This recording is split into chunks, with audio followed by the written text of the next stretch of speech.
muzzle is off.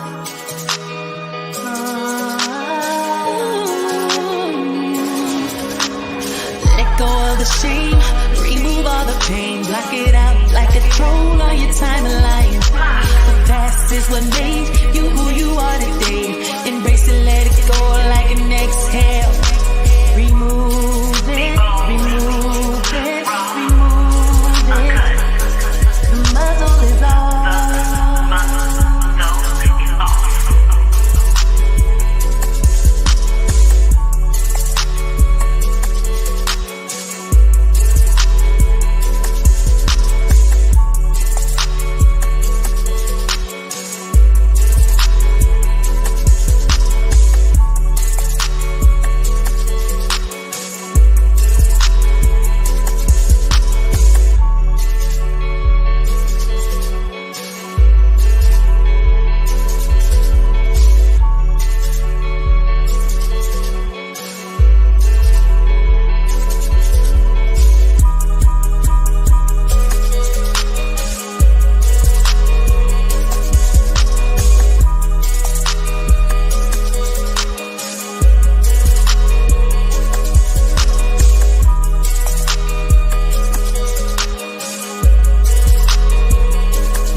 Yes. Okay, wait a minute. Because I'm sipping. What's in that glasses? Don't ask no questions. I'm gonna tell you no lies. Hello. Hello. Hey everybody. Hello and welcome to the Muzzles Up podcast where I am your host. Woo! Let me tell you, it's been a week. I tell y'all, how y'all feel? I'm still hungover. I'm good. I've been drinking alcohol. Has anybody checked on me? Have you looked at me? Hey mama. You know what? Before we get started, little mama, she said somebody kicked her and I want to know what happened. Who kicked you? So I was at recess. And we were talking, and we were just doing the normal stuff. Uh-huh. A really big crowd, and there was a girl who didn't like me. She didn't like you. Yes. You need to dress up in backpacks. Right. I told y'all fight kids. What'd she do to you? You need to dress up like little schoolgirls and go to school with you. And what I tell you to do to her? What I tell you to do to her? Last I hit her in the nose, but. Oh, okay. As long as you fought back, you don't let nobody hit you. Now you see, we on the air saying this. Are we supposed to say turn the other cheek? Didn't they say? No, I am not supposed to say turn the other cheek when the little girl kicked her. No, she was being bullied. Look, the child here, and I gotta kind of remind myself because my mouth is pure garbage. Well, you have to go downstairs. I just told her to come back in 2 minutes so I could understand what happened with her getting kicked at school. We need to go to school. You close my office door now. Thank you, ma'am. We're gonna talk about that because there's a rise in bullying in schools these days. It really is a rise in bullying in schools these days. So you know, my son had an issue and I was ready to fight the mama, the kids, like everybody. These kids look big. I'm a fight a kid. They looking like my size. It's not a problem. Okay, I'm ready to fight. I just don't understand, you know, this level of bullying that these kids are doing is different nowadays. You know what I'm saying? It's just different. Like when I saw the article about that little girl out here in Jersey, what was that, Central High School, whatever the high school name was, and they literally like trampled upon her in the school hallway, and then she committed suicide 2 days later. You know, it's not like how it was with us growing up and, you know, we get bullied or whatever. So we come back and we just gonna fight. We just gonna fight. Right. You know, outside of school. Then I'll meet you after school. But everything is different, right? Because when we were growing up, I stabbed a few people. I mean, I cut up, you know, I mean, and nobody called the cops. It was like, right, take your bloody ass home and cry a little bit, and I'll see you in school tomorrow. But these days, kids are being charged with terroristic threats. Mm-hmm. You know what I'm saying? They're being handcuffed. So they have triple fears. We didn't have that. No, but we also didn't have social media, because what caused that little girl to commit suicide was the video went viral on social media for the school, so to speak. So then people started picking on her even the more. So then that caused her to feel some type of way. But, you know, nowadays, when you're really dealing with mental health and everything, it's very different now. See, we might have back in the day just went home, told our parent, like I probably would have went home, told my mother, and my mother would be like, well, did you fight? Because don't come here telling me no story and you ain't fight. Right. Exactly. You can't tell me no story and you ain't fight. Right. So did you fight? You know, because if you didn't fight, where they at? Because I'm about to take you to each person's door. No, she was going to take me to each person's door. Exactly. And you're going to fight them at their door. We outside. Yeah. So, you know, it's different now. And the kids don't know how to handle this level of viral pressure. I agree. None of this was around when we were growing up. No, and I think parenting now has to shift because of this viral pressure. This is different. We in a different age. We can't tell the kids the same stuff we was told. You know what I'm saying? This is different. What we was told don't work.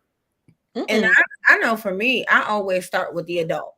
So my daughter had an issue at school. She said a teacher, you know, she had a teddy bear. And it's a teddy bear. So she said the teacher told the whole class, how old are you and what grade are you in? Because why is there a teddy bear in my class? So I told the teacher, do you think it was okay for you to publicly ridicule my daughter?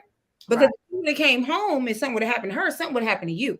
Oh, bad. Yeah. That part. And so she's like, well, I didn't think it was a big deal. Well, you don't think it's a big deal because you damn near 94 and you don't have to deal with it. How she didn't think it was a big deal to publicly try to embarrass and ridicule a child for having a teddy bear? They're older, so they don't. How old she is. You know, back then, black mamas and aunties, they just say whatever to you, and they don't realize that still hurts, especially these kids here because they're more hypersensitive than we were. Well, can I say something? And this might be an unpopular opinion. I'm famous for those. When we talk about things change, right, with social media and the way the kids are, but I'm going to go a little deeper than that. Parenting has changed. Yeah. I mean, a lot of parents, not every parent, because I don't know every parent, right? But from what I see and from what I experience, the iPads and the phones are raising a lot of these kids. And so when we say social media has an impact on these kids, that's because they have access open that door for them, and we allow them to spend so much time on social media that becomes their primary focus, right? So their world becomes surrounded around social media. When we were growing up, we were outside, we were climbing trees, we were scraping our legs, we was fighting boys, we was fighting girls, we was playing run, touch, and kiss, humping up against the wall, going to paying 50 cents to go in somebody's basement to have a party. Your mama, I wasn't paying 50 cents.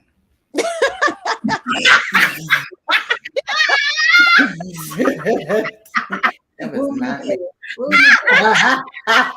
Lori, don't even call me. Oh God, that out there right now. So, but I think for my daughter, she's 11. So she's the only one in her friends group that doesn't have social media. She don't have TikTok, Instagram, Facebook, Facegram. She don't have none of it. So her friends is like, why your mama don't let you? I said, because your mama shouldn't let you have it. Because of the stuff that y'all watch. I have TikTok, and some of the stuff I watch, I gotta close my eyes. Exactly. So I know my 11-year-old shouldn't be watching it. And why my 4-year-old is on TikTok? She's like, I can't. I have it. I said, because you can't. Because this stuff is inappropriate. My 4-year-old is on TikTok. She told me the other day, Mima, I'm on TikTok. I said, oh my God. I'm texting my son. I said, what the hell? Like, what the hell? Like, I'm looking at TikTok like, that's all you can say. Like, what the hell is she doing on there? They don't make a whole profile to go viral. but didn't know what the number 8 was in my elevator. And I'm hanging up. Goodbye. I Where's was the? like, oh, you on TikTok, but you I can't am number 8. exiting stage left. Yeah. Don't call out Aries like that. I'm calling out Aries. That's my grandbaby. I'm calling her little ass out. I told her next time she comes to fucking TikTok. Fuck 8.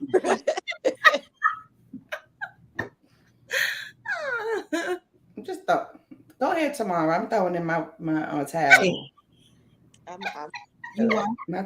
My towel is thrown in. I ain't even got the white towel and to throw it. I'm gonna throw something in here. Throwing it. Yeah. Throwing in the towel. So what y'all want to talk about? Let's talk about dating. What the fuck? I got a whole list here. Yeah, let's read your list. Itinerary. Hello. She done typed it up too. Let's go. She done typed it up. Put time today. Sure. Time. Okay. Listen, I done took Victoria. I got time to make a list, sis. Okay, I had time. Hello. I be having time. Okay, I said, oh, I'm gonna prepare today. That's why I had to take a nap and everything before this. I was like, you know what? I'm a little nap. I did. I was a little tired and stuff. You didn't go into. You didn't go into. I went into the office today. No. I went into the office for 1 week straight, and I vowed that I will not see that place for another 3 to 6 months. Yeah, that was a lot for me and my mental health as far as traffic and the drivers on these Jersey streets. I was like, this is way too much. It should never take me 20 minutes to go 3 miles. That was a lot for me and my anxiety to get to where I needed to go. Mm-hmm. And then on top of that, I couldn't stop at Dunkin' Donuts because I was... I'm dead. There was a lot going on. I was like, oh no, wait a minute. I don't even have the right amount of coffee in me yet. And y'all got me going 3 miles in 20 minutes. This is not of God and the purpose of my life right now. If I'm going 3 miles, that should take me at least 3 to 6 minutes. My mind says I should always be traveling at a mile a minute. That's how I ride. So anytime it goes over that, I'm like, wait a minute, something is dead wrong here. And this picture ain't lining up for me in my life. So therefore, I went in there for 1 week straight. I said, that office is not seeing me for 3 to 6 months. I can't handle it.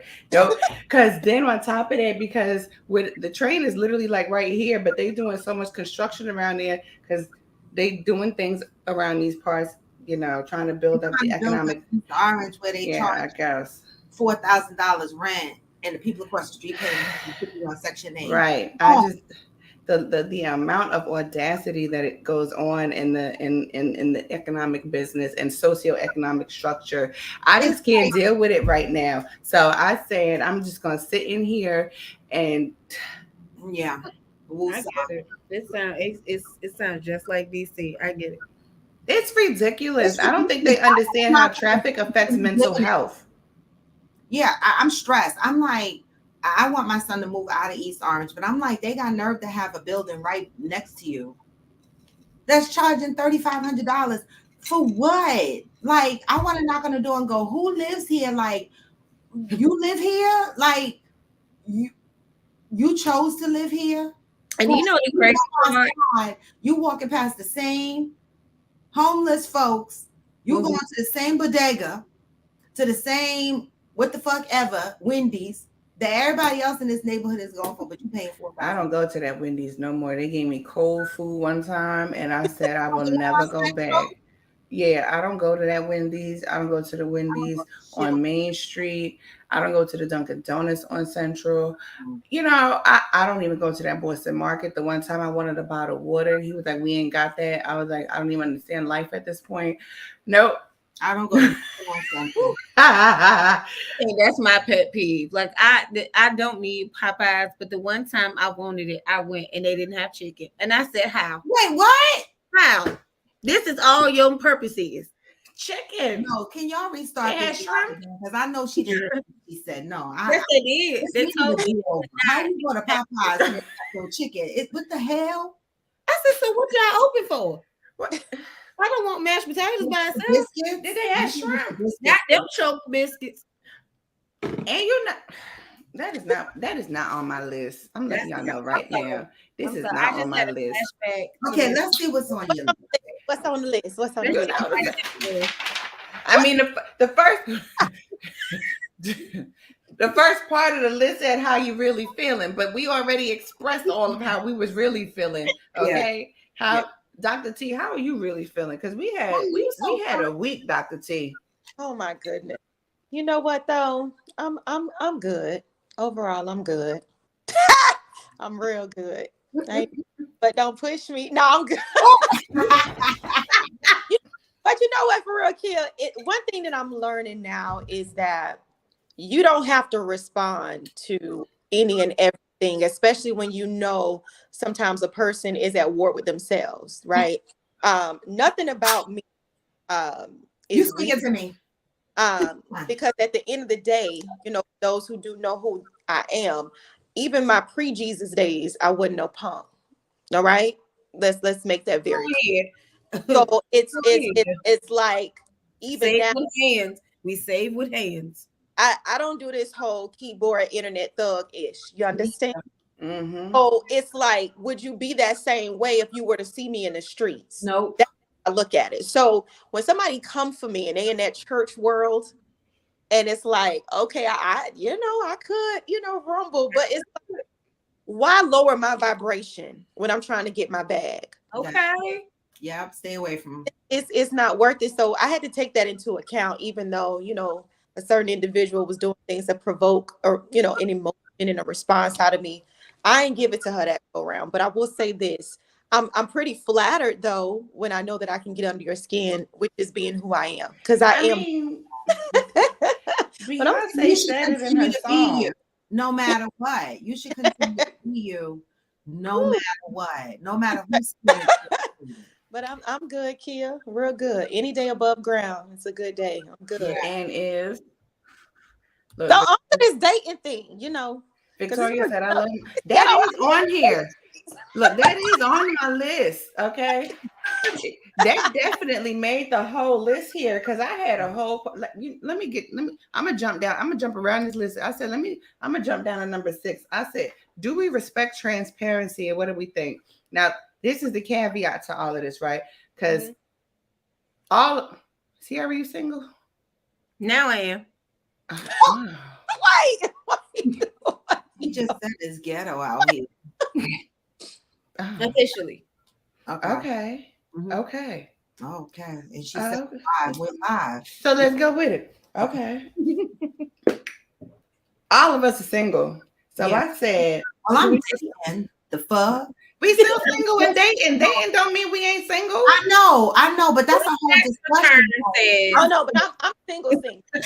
I'm dating, but I'm single. I told somebody, I said, I'm very single. They was like, What's very single? that's what the hell he said. What is that though? Shit, very. Huh? Very. Single Good. is no options, no talking tos, no exes. That's what I'm back and saying. There's forth. a single. That's single. Yeah. Single. I'm single. I'm not. I'm very single. You're not very single because you You a talk to hater. somebody. You single. Robin, You're one Muzzle. fucking single. No, I'm single. Me. You single? Yeah. Okay. Sierra, you single? Single. I'm Yeah. still very single. Okay.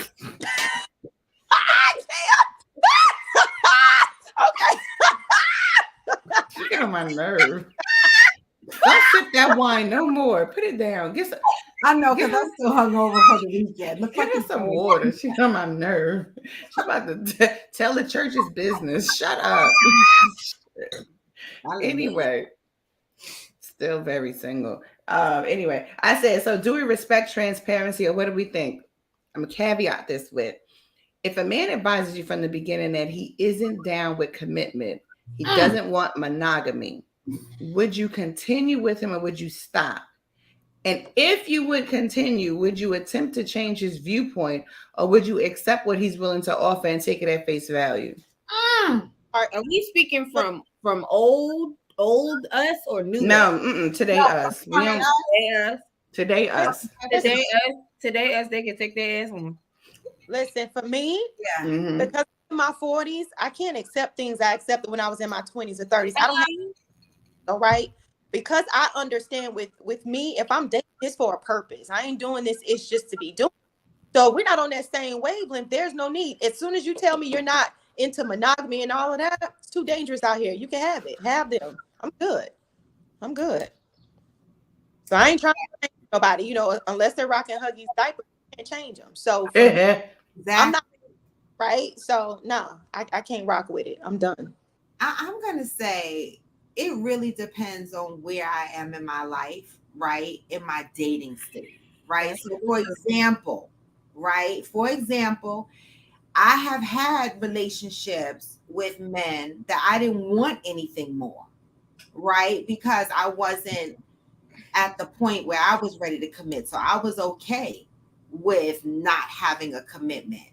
But that was me yesterday. Me current, I'm damn old, right? And so, you know, I remind myself there's more years behind me than in front of me. So I don't have time to fuck around. So right now I'm in a dating scene, which is ghetto, and I'm only trying to date monogamous. Now it is so crazy that you asked this question, Kia, because there's exclusively sleeping together, and then there's, are you in a committed relationship? What the fuck is the difference? I'm gonna tell you. Go ahead. Because I don't want my man sleeping with nobody else. But that don't necessarily mean he's committed to you. No. He can still have one foot out the door. So what the fuck is that? A lot. Help me. It's a lot. And I'm gonna tell you why it's a lot. So here, and one of the reasons why I posed the question was because I converse, y'all know I bartend on the side. So I converse with a multitude of people on a regular basis, and I hear a lot. And nowadays I'm realizing that there are a lot of men that are non-monogamous. A lot That are literally non-monogamous. And I always say that if you are non-monogamous, then you need to let that be known from the beginning that you are non-monogamous and that you are unwilling to be monogamous, right? And if you are, that's why I say, do we respect transparency? Because if you let me know from the beginning, then I know what I'm dealing with, right? Now, if you don't let me know and then you put me in a situation, then we have a problem. But if you let me know from the beginning, am I willing to deal with your non-monogamous self, or am I not willing to deal, or if I'm unwilling to deal with it, then that's on me, because now you've given me back my power of choice, right? So let me deal with. Pause 1 second. Pause. DJ DC Norfolk VA. I know I'm not on your friends list, and I'm not sure whose friends list you on. However, not my friend. I'm looking. What you are asking is, you basically just got on here and told us ladies to holler back at you because we ain't punching nobody through no phone tonight. And at the end of the day, we're not even on the phone. We on the internet. That's number one. Number two, this is ladies' night, and we really are talking, and we are inviting the men in to join in the conversation. I'm sure you're more than likely a man. So when my sister asks, who is this on this live, she's trying to understand exactly who you are and what your real feedback is, because we're actually having candid conversations with women so that men can actually understand, for our standpoint and our viewpoint, how we actually do view things. So that's what we're here to do. So you keep asking. I know she didn't call you no N-word or whatever the case may be, but you're kind of on here clowning. So yes, she did. Hey, Doni, what's going on? We got somebody. What's up? All right. So DJ DC Norfolk VA. This is what we doing on tonight. Let's engage positively. Let's engage in a high vibrational level. I don't know if you got some sage or something. You might need to burn that shit, but do whatever it is that you need to do so that we can really have a real good conversation. Let's go. So like I was just saying, we have Men and women alike that are truly non-monogamous. So do I respect your transparency from the beginning? And if I do, and I choose to engage in a non-monogamous relationship, I have to be able to engage with the point and with the viewpoint of having an open mind to non-monogamy. And that means that he potentially will be sleeping with other women. Now, let me put this caveat out there, because there are a lot of non-monogamous men and women around here. And I know for myself, and my good hot box is sensitive. Stingy. Right. It's sensitive. Okay. So therefore, in my sensitivity, that means that if you're going to be non-monogamous with me, therefore there needs to be at least a week or two break in between when you screwed her and when you're coming over here. Why? Because I don't want that whole bacteria. I am done. No, I'm done. Yeah. That's the truth of the matter. Yeah. I think my biggest issue is that people who tap dance around it. Yeah, you'll ask a whole question. Okay, what are we? Oh, we just having fun. Exactly. What the hell? Time to have fun. What are we doing here? Yeah. They'll just tap dance around it instead of answering the question and try to drag women along. That's why I said do we respect. Right, I call that breadcrumbing, like men that stay in life and they breadcrumb you. Right. They throw these crumbs at you to keep you attached, right? Yep. But you never get the whole fucking loaf. No. Right? You just get the crumbs, and you're wondering, why does he keep calling every now and again, or taking me out occasionally, and then next minute it's nothing, and then it's back again. It's that breadcrumbing, because it's like they keep their options there. Right? And I ain't Jack in jail, and I ain't going up no hill to fetch no pail of water. So don't leave no breadcrumbs around so that you can know how to get back down. Because at the end of the day, if I'm rolling, I'm rolling. If I'm not, I'm not. There's no two-way street here. If I'm rolling, I'm rolling. If I'm not, I'm not. If I say I'm okay with it, then I'm okay with it. That's why I like that Lola song. You know what I'm saying? That's my girl. I need a rough neck. Oh, my bad. We ain't talking about that. But what I'm saying is, so what happens when you try to change him? You can't, and that's the problem. You can't. But there are a lot of people I have experienced. Go ahead. What you experienced? Relationships with these people. And they think that at some point they're going to be able to convince them. And them hoes need to be listening right now. Share this if you got one. Look, share this if you got one of them in your life right now. Men, I'm letting y'all know. Share this with them if you got one of them in your life right now that feel like they can change your mind. Because I'm going to help them get free on this evening. You cannot change a man's mind into being solely with you if he's already told you he is non-committal, he is non-monogamous, he probably polyamory and don't even understand that that's what he is. He ain't changing his mind. K. Michelle had a whole song for y'all, and she said, you can't change a man. Y'all didn't want to listen to Kay as much as she tried to change every man she was with. You also told them to date them all, too. So, your mind's well. She did. But you mentioned polyamory, right? So I want to touch on that for a minute, because that's been tossed around like a overused word, right? Polyamory, right? This new wave that has hit the Black community, because white folks, been doing it for the fuck ever. Right, it is a new wave. It hit the Black folks went through this wave like, oh, I'm poly. But the way they're polying is no, y'all are just cheating. Because polyamorous relationships, right? The goal of a polyamorous relationship is to have, if you're a man that have multiple wives, y'all live together, or y'all share expenses. It's like it's supposed to relieve the burden. Y'all are all doing this together somehow, right? Mm-hmm. That's what polyamory is. But a lot of people now go, oh, I'm poly. And you got a girl over there in the Bronx and a girl over there in Long Island. You ain't taking care of none of these girls. You just going over there smashing their ass and calling yourself poly. That's not poly. That's cheating. The fuck? All right. Well, I think part of the issue is that we have to understand polyamory and what it really is. Yeah. Because to be polyamorous, you can't have all these hidden figures running around here. You have to be open. You have to be transparent. You have to be honest. You have to communicate. Yes. You have to state exactly what it is. where it is, how it is, the way it's going to be. Like polyamory literally is a lifestyle that thrives off of transparency. There's nothing like, at the end of the day, if I got this glass up, polyamory says I see straight through it, meaning that there's nothing hidden. And what's happening is that you have a lot of, and this is why I said polyamory or non-monogamous, right? Because if you're non-monogamous, you don't have to tell all of that when you're non-monogamous. All you have to do is tell a person, I'm non-monogamous.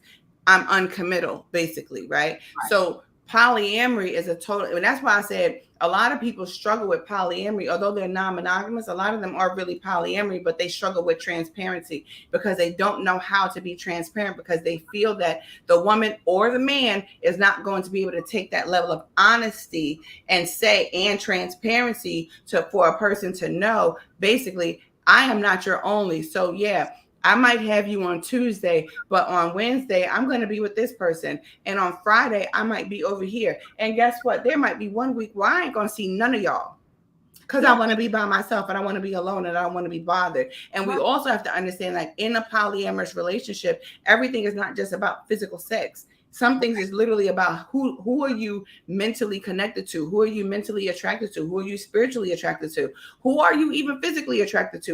And it goes into a whole plethora of so many other different things, because a lot of us have polyamorous relationships with the opposite sex and don't even know it. Exactly. Y'all be having your little work husband. That's my work boo. That's my side boo. That's my this boo. And all of that really plays into a polyamorous dynamic. But because we're so afraid to be open and honest and transparent with our desires, we have desires that we don't even fully understand. You know, that's like I did a whole show on polyamory, and I thought it was very enlightening. And some of y'all probably need to go back and look at it and then redecide your life. Yeah, I mean, I have a couple of friends who live poly lives, right? And this is how I learned what it really was, right? And I mean, some of my friends, they won't even, when they meet the guy, if they, when they meet the guy, they're open. They're like, listen, I'm poly. And if the guy says yes, all right, my female friends, they make sure that they get permission. Because if you are truly poly, right, that means that your other significant other or whoever you have a situation with knows that you're poly and knows that you're going to have other relationships. So she will not move forward with a gentleman unless he has talked to his other female and said, listen, I met Robin and I'm feeling her, and I want to start seeing her, right? And there's a open there's transparency there that this man is now going to start courting Robin, right? Mm-hmm. This is how my friends move. And my girlfriend, she says she will not, if you do not get permission from the other woman, she will not engage with you. Right. If I may, hey ladies, I am gonna be on camera. Hey Nikita. What's up, girl? This has been a good conversation to listen to. And I want to just add to the poly lifestyle is, yes, you are so right about that. You have to have the clear communication on whether it's the man or the woman. Hey, I'm going to be dating, and we have to agree upon whether we're going to allow this person to come into our dynamic, And then also, we can go around saying that we're poly, but if you only like to be shared but don't like to share, I just want to put that out there real quick, and I'm going to let y'all marinate on that one because, yeah, a lot of people like to be shared, but they don't like to share. So right. I'll be on in a minute. And at the end of the day, in order to fully fit in that type of dynamic, there's sharing is caring. Okay. Mm-hmm. We are the Care Bears. Sharing is caring, and we're going to share and share alike. Mm-hmm. Mm. See, Donnie just said something here. He said, lies create more lies. Honesty will get you far, but the bigger picture is right and fair to the other person. I haven't lied since the 10th grade when they both set me up and shut up. Not Bruno. They tried to set you up. Wait a minute. At Bruno's Pizza, they was like, "Oh, we gonna go here, and he gonna come here, and boom, and this is what we gonna do." They cold days. That's what happens when you attempt to lie. You gotta be honest and open, and just be like, "Listen, we just having a good time. That's what we having. We have." Cool said, "No, you ain't say Bruno." He said Bruno's. That was weird. They tried to set him up at Bruno's over there. Bruno's. That's where Bruno's is at. They tried to set him up over there. They tried to get him. How did you get out of that? What did he say? He said, "Walk this, saw them." He walked out. He said, "Walk this, saw them," and walked right out. I hate this.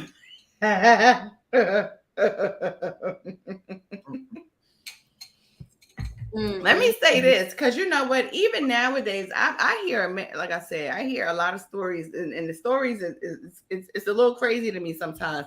But I'm like, sometimes transparency will help everybody. You know what I'm saying? Like, it will literally help everybody deal with whatever it is that whatever it is, whatever your dynamic is, it's gonna help you. Like, at the end of the day, if you're open and you honest and you listen. I can see through this right over there. Boom. If I can see through it, that's how I should see through you as far as a relationship is concerned. Now, I'll be honest, everybody ain't always been transparent. And sometimes I be having to have dreams and stuff, and it comes to me to then I'm gonna ask you a question because I just had a dream about it, and I shouldn't be dreaming about this type of crap. Like, there's no need for me to dream about nothing if you're open and honest with me and tell me the truth, right? But when you're not, sometimes I never forget, it was years ago. I had asked the Lord, I was like, "Lord, I need you to always keep my eyes open when it comes down to any relationship that I'm in with any person, because I need to see them. Even what they don't want to reveal, I need to be able to see it." So 9 times out of 10, if I'm in any type of intimate relation with a person, I'm going to see things through dreams that they're not literally trying to tell me, right? He over here talking about he dipped into fast break. You know what? Anyway, so I be having to like dream certain things and then bring it to force out transparency, because at the end of the day, if that's what you on, be on it. Right. But be on it fully. Be on it real. Be on whatever it is that you on, so that I have the option to whether or not I want to be on that level with you. Right? Now, there's not many that I would ever choose to be on that level with, just to be clear. There's not many, right? And the reason being is because, like, at the end of the day, I do want a committed relationship, right? So if I let that be known up front, then at least we're both very clear that whatever we do this is between me and you, like Ja Rule said, right? Anything else outside of that is none of our business. We both got to keep, that's not our business. And I live by that to this day. I live by that. It's not my, whatever you do outside of, it's not my business. As long as we are front with each other, that's not my business. I might know it, I might feel it, I might see it, all that stuff, but it's not my business. It's not for me to bring to you. It's not for me to say anything to you. It's not my business. No matter what people bring to me, it's still not my business, right? That's how I live in order to keep my own peace and my own sanity, right? But a lot of times what I'm seeing is that a man will be completely honest with a woman and transparent, and will tell her everything. And women will do the same. And in that same breath, I mean, he's going to change his mind. Exactly. You can have the bonfire, whatever, and no, he's not. That's not what he's on. And why do we think that we can change people? Well, why aren't you in a relationship? Well, don't you want to be in a relationship? No, I just told you no. Exactly. And you know what? It's interesting, Kia, because we've been Facebook friends forever.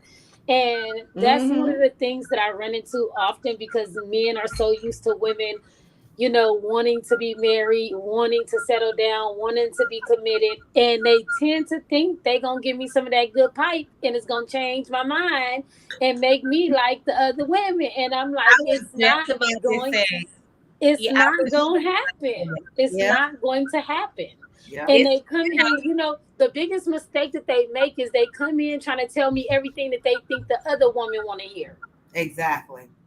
And it's like, I don't want to hear all of that because I don't care about none of that. I don't want commitment. I don't want marriage. And I'm rooted and grounded in that. Yeah. And so it And you goes both are. ways. You know, a lot of It times we only does. talking about the man's perspective of, oh, what he don't want. Some of us women really don't want all A of lot of that. women don't want it. And And they it's swear that all women want it. But a lot of women, they think when a woman says, I'm single, oh my God, why she don't have a man? Some women are like, what? I didn't say I have a man. I said I was That the I'm first. single. That Right. doesn't mean I don't have a man, y'all. I might have a few of them. Like, this is how I live my life. Like, I'm okay with that.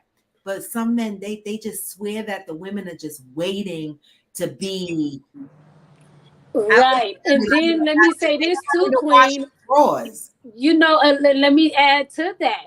And when we say things like that, we're automatically summed up as, oh, you must be a whore. You must be sleeping with everybody. You must be. No, I'm not. But I can if I want to.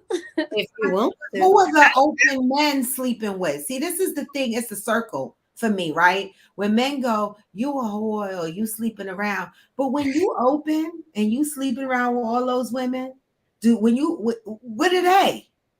They me. The fuck? Like, What I'm are they? confused. We all in You the know what I same mean? boat. Yeah, We all are the same ordinary people. Oh, in the same. I was just about to say that because I finally kind of severed ties with the on again, off again thing that I was doing. And I realized halfway through, I was like, this is not for me, and neither is marriage right now. I don't want anything committed. I don't want to get married. This is not what I want. I don't want the white picket fence and the dog. I don't want it.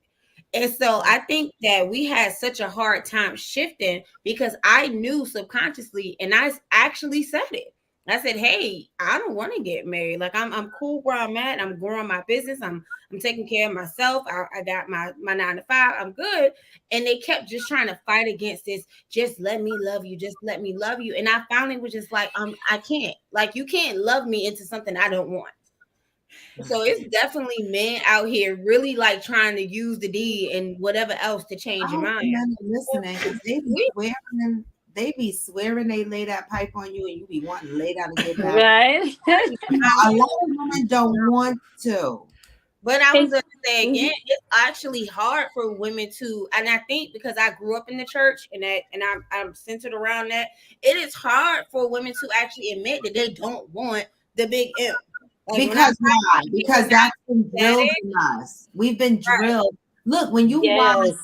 Bridgerton, right? That's Mhm. right. One of the big things in that was I'm nothing if a husband doesn't. Right. I'm nothing if a husband doesn't. This is what we've been taught, and this is why. When I say that women, the church folks side eye, they Yeah. like, what you mean you don't want no husband? What you mean? I see Even this. in the Jewish community, I don't want it. I don't want it right now. Oh, you gonna end up alone? Okay. I've been told that I need to heal. Men have told me, "Oh, you need to heal. Heal from Oh, what? I'm broken. I don't need to heal. I'm healed. I just don't want a commitment." And so, yeah, you hear so many things, and we're like dinosaurs to these people. Well, because we have to learn. One of the things I talk about on my show is a lot of the stuff we learn, childhood shit. I call it childhood trauma in many different aspects, but we have learned these ways. We have learned that as women, we should have a husband, right? And so what a lot of women and men are doing in the current generation is unlearning, I hope for some of them, unlearning that toxic shit and relearning some new shit. So when a woman says, I don't want to be married and I don't want to be committed, some people have a hard time processing that because they're so far back there based on what we were taught. Right? And this is what we need to have. Yeah, I just told somebody that. I said my goal in life is to break the might as well mentality that's over the women in my family. I might as well. Like, I might as well marry him because I've been with him. I've been with Earl for 10 years. And I'm like, I'm not marrying this guy just because we got history. I see nothing coming of this. And I people have said, oh, y'all look so good together. And I'm like, baby, if you can see the writing on the wall in about If we ain't gonna be together. if you only knew. I knew, and I said I'm gonna stop fighting this and trying to look good for everybody else, and I just severed ties with it. And everybody looking at me, well, what you gonna do now? I'm gonna be by myself, and I'm Be happy. I don't book 2 flights since then. It's passport stamp time, right? Yeah. And I said I'm gonna live my life, and I'm not apologizing for it. Right, be unapologetic. And let me say this, ladies, it doesn't matter what you want, because sometimes, even because I'm very strong when I speak about this type of topic, and sometimes I can make women feel uncomfortable because they feel as if, oh, but I do want marriage, or I do settle for less, or I do, send myself through whatever. And it's not about that. It's just about staying true to you. Exactly. Period. Whatever it is that you want. You can want the white picket fence, the husband, the wife, the whatever you want. But just know that that's what you want. But respect what I want as well. Exactly. Right. And Right. that part. Right. That part. And this is why I say we preach. Everybody thinks different. Everybody is different, right? So we don't respect it. We're not the Stepford husbands. But yet, when you look across social media and you have conversations with your friends, people argue because they don't agree. I don't have to fucking agree with you. This is not Stepford wives, Stepford husbands. My thought patterns is not the same as yours. So if you don't want a commitment and I do, okay, kumbaya. I told somebody that if I ever got married, I wanted my husband not to live with me. And they was like, I was like, he got to live somewhere else. He had his house and I had mine. There's a girl on my show. Husband's house always was around the corner from her. People do that. And they was like, that's stupid. I said, why is it stupid? I'm supposed to support some people that got married 5 times now, but y'all can't support the fact that I just want what I want because it's my decision. Right, sis, you're a part of my tribe, because I said the same thing. If I ever, even though recently it's so crazy, because listening to people started to make me feel like, okay, well, maybe you really do, Nikita, and maybe you do need to heal from some stuff. So I needed to self-exam, and so I did the work, and I started to really look at self. And it was not until last year that I called myself getting into something a little traditional. Wasn't committed because I'm a commitment phobe, but it was a little traditional to where I'm like, no, I really don't want marriage.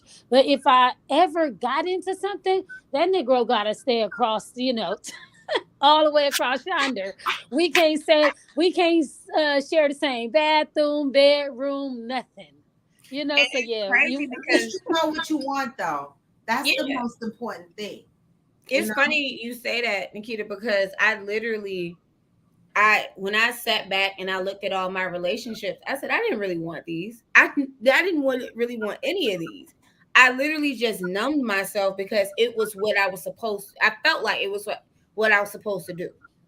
And then I'm gonna be transparent. That's why I had a commitment issues while in those relationships, because it's not really what I wanted to do.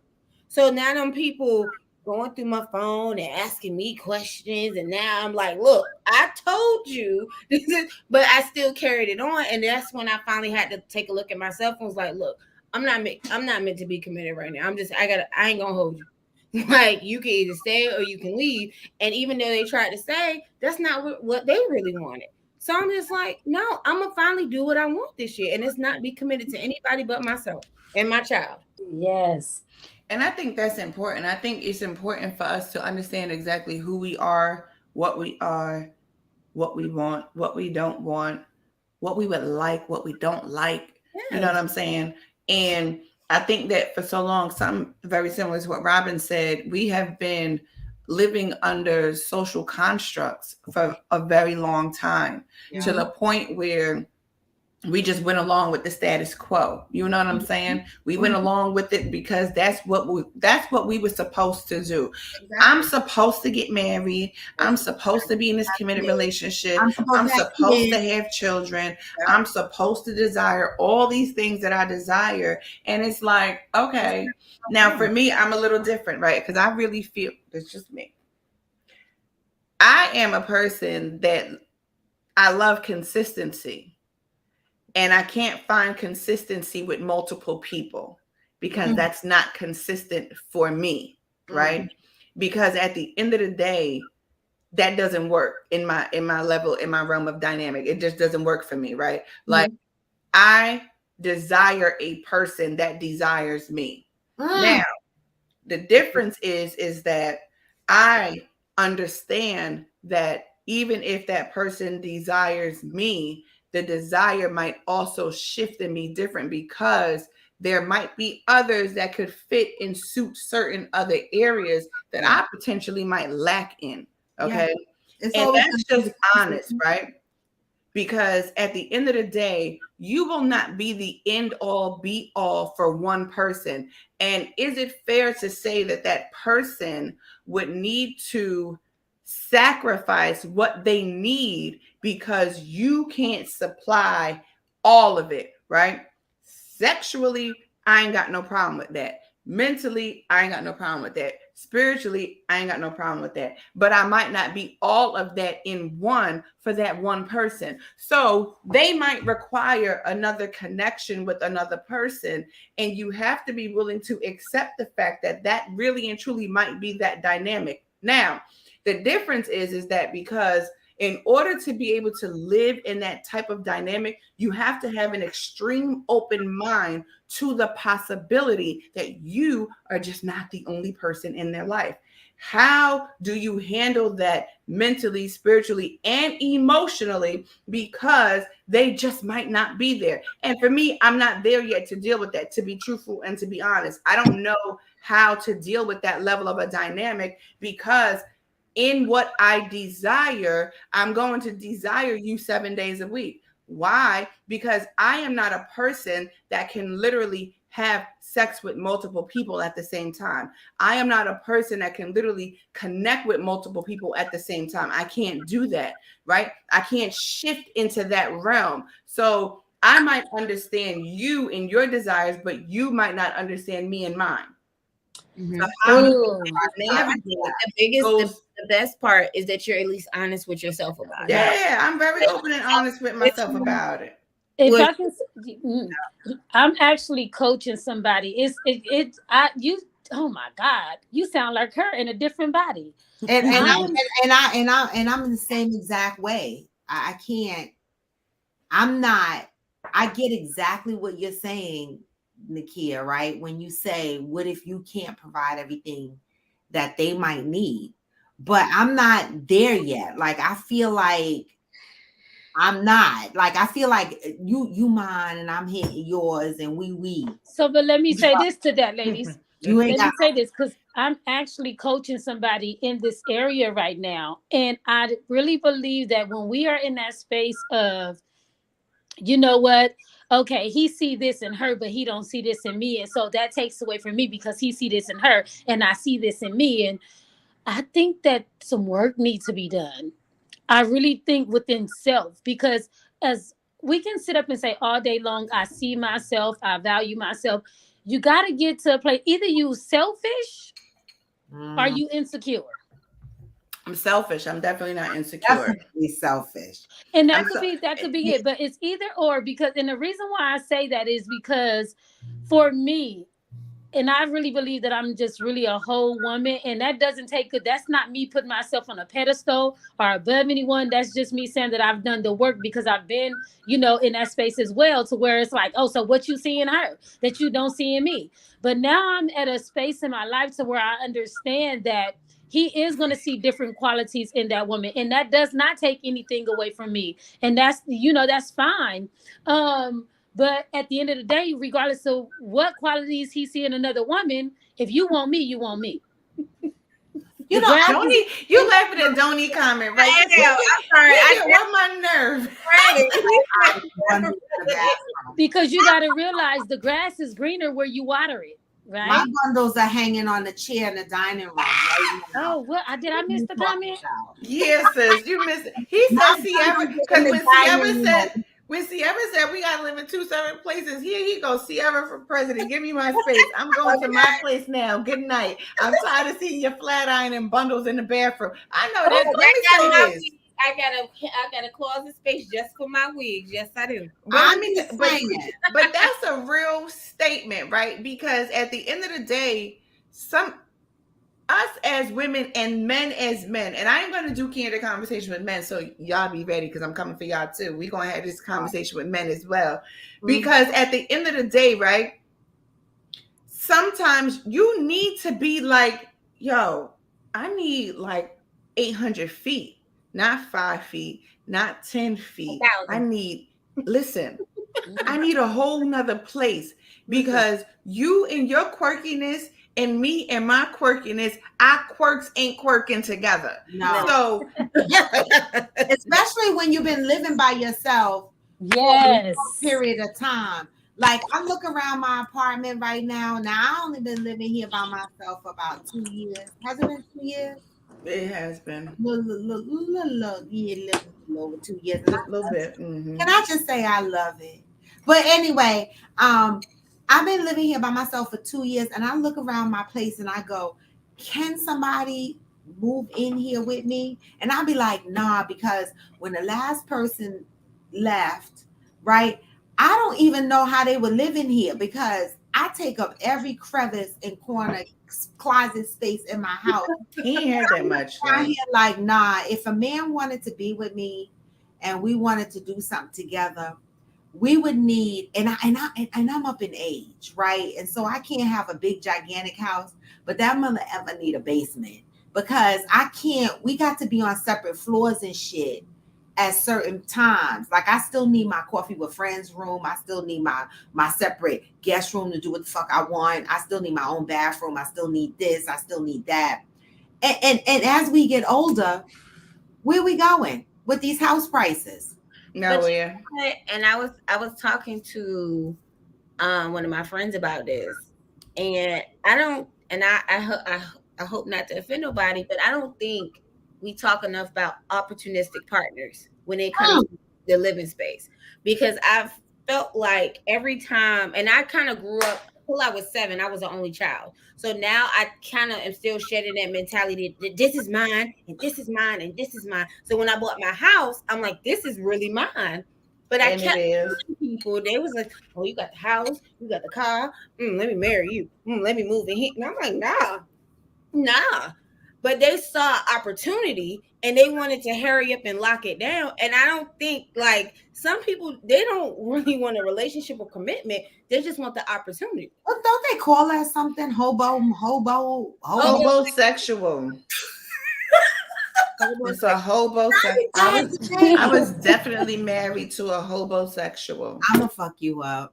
I was very opportunistic. They just see an opportunity, and I was, and I don't date hobosexuals no more. Me either. Please have your own place and your own damn shit. Kind of remind me of Candy's husband, right? Such an opportunity.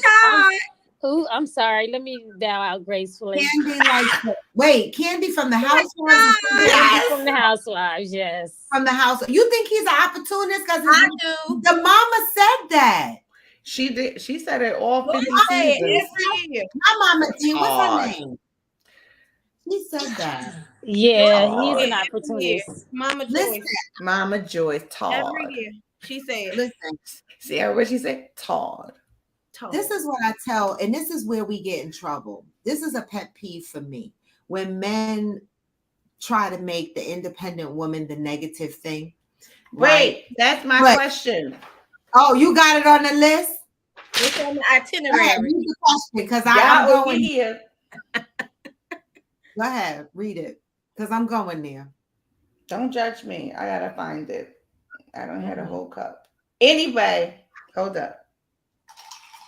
Well, I think my biggest issue I can't find it they now. like the independent woman. They like the independent woman until she's too independent. No, but see, this is wait. Hold up. No, I had me. Every man I've been with, and guys, you know, I'm not trying to come for y'all with boxing gloves on. I'm really, really the fuck not.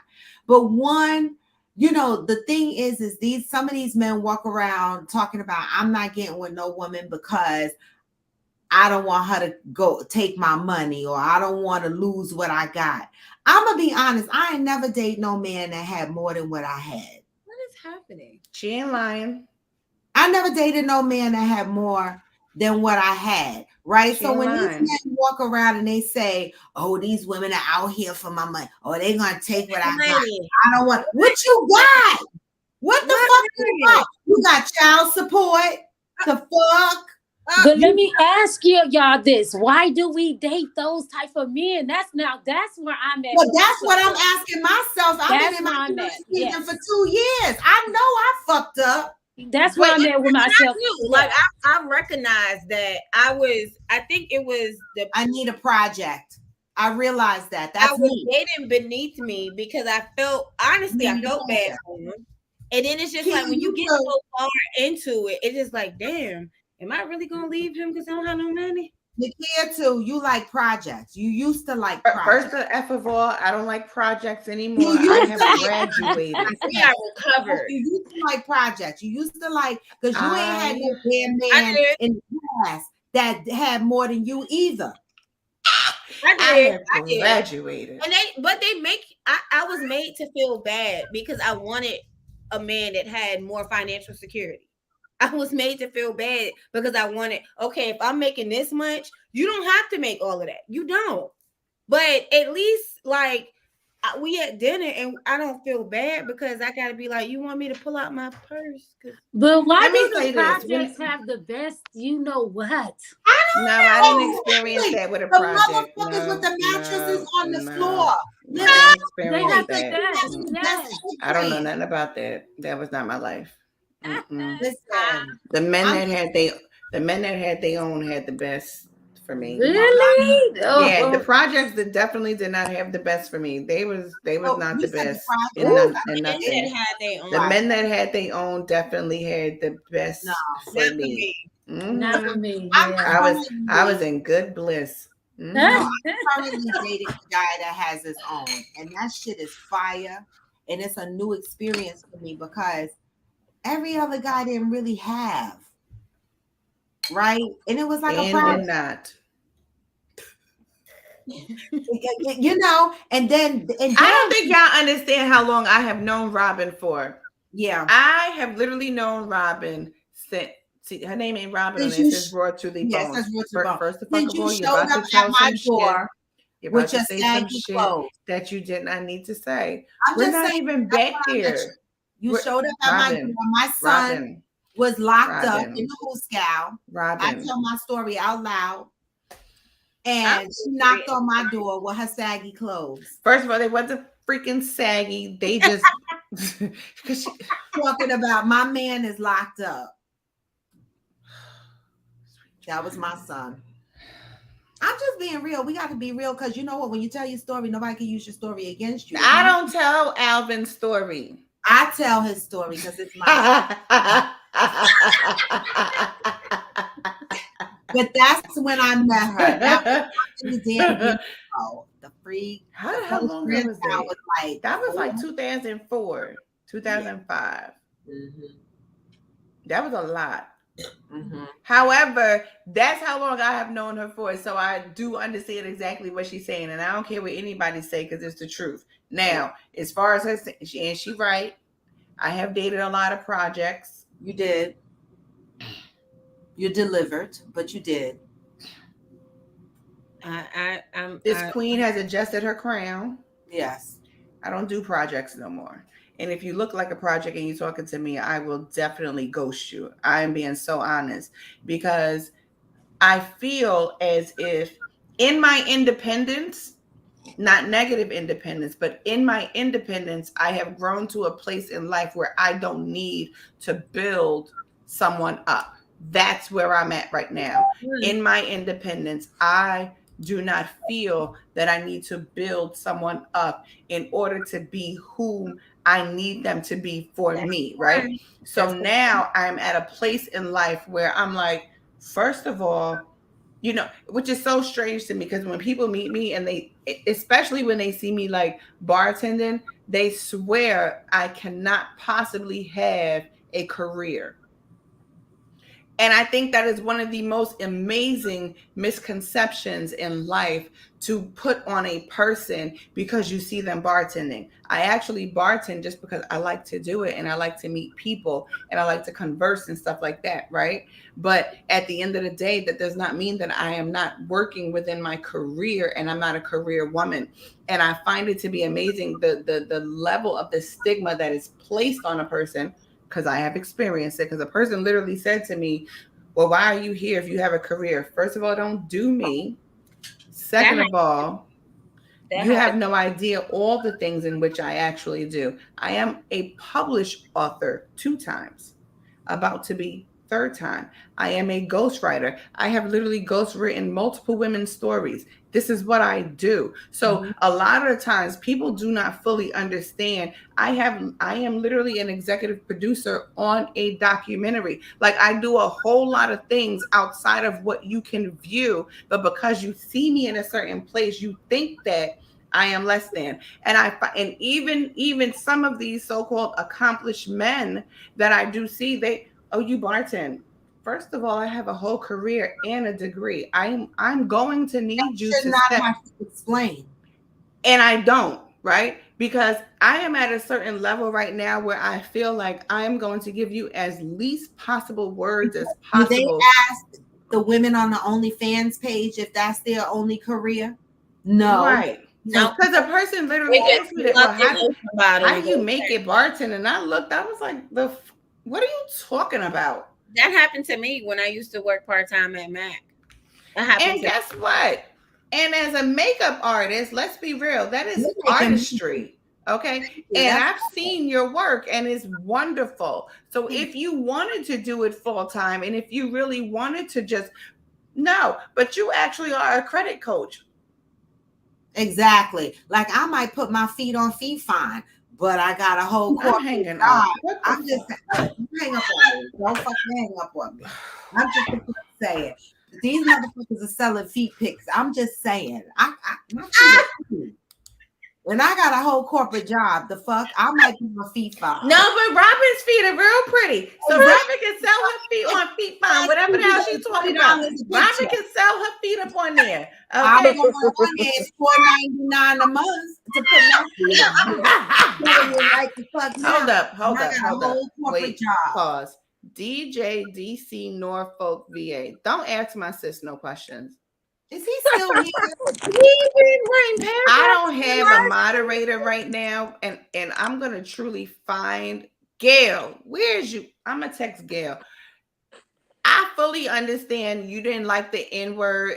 We apologize for the N-word. I get it. You didn't like the N-word, so we're gonna apologize for the N-word. But what we're not gonna do is keep typing paragraphs to my sister. We're not gonna do that. Wait a minute. Don't you talk about Mac was 50% off. I can't get, you know what? I need a moderator to be able to do that, and I don't have the time to do that right now. But what I am going to say is he's not going to keep talking to my sister. It's just that simple. Like, I get it. You ain't like the N-word. We apologize for the N-word in the comments or whatever the case may be. You also don't have to keep watching. That's what I'm saying. Right. Just leave. See, I blocked them. I can't deal. I don't be having it up at the same time. Oh, okay. You know, I don't be multitasking like that. I be focused on the good panel. Hey, Lynette.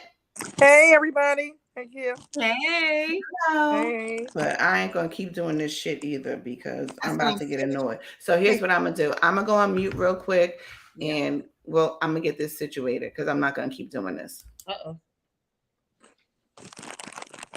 You got a lot of questions. That means y'all go ahead, and I'm going to be on to figuring this out in the name of all things. All you ladies are beautiful.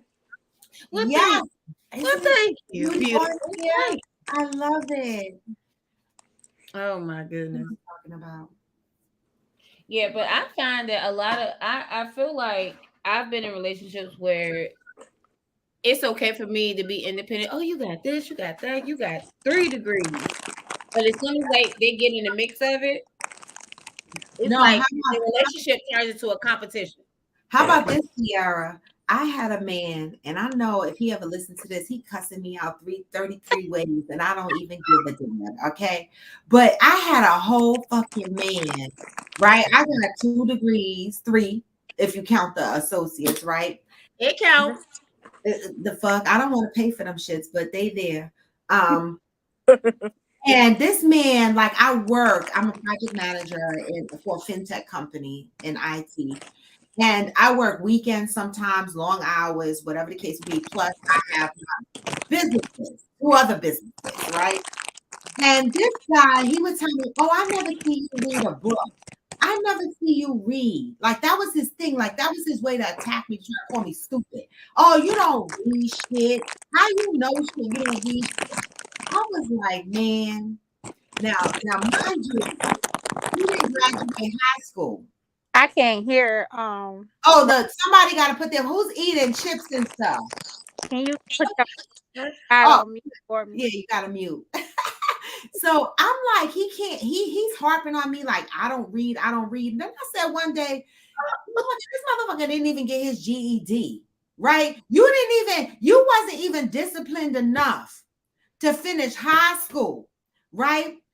But you trying to tear me down because you feel I don't read enough books, right? But meanwhile, I read all day at work, right? This was that mental, like sometimes I find in relationships, like you said, the competition comes in, and he was competing with me, but in his competitive way, he was trying to tear me down mentally to make me feel less than, right? Yeah. And then when I go, "Bitch, you don't even have a GED." Then he go, there you go, trying to be smart. You go with the woman that act like she don't need a man, but you started it.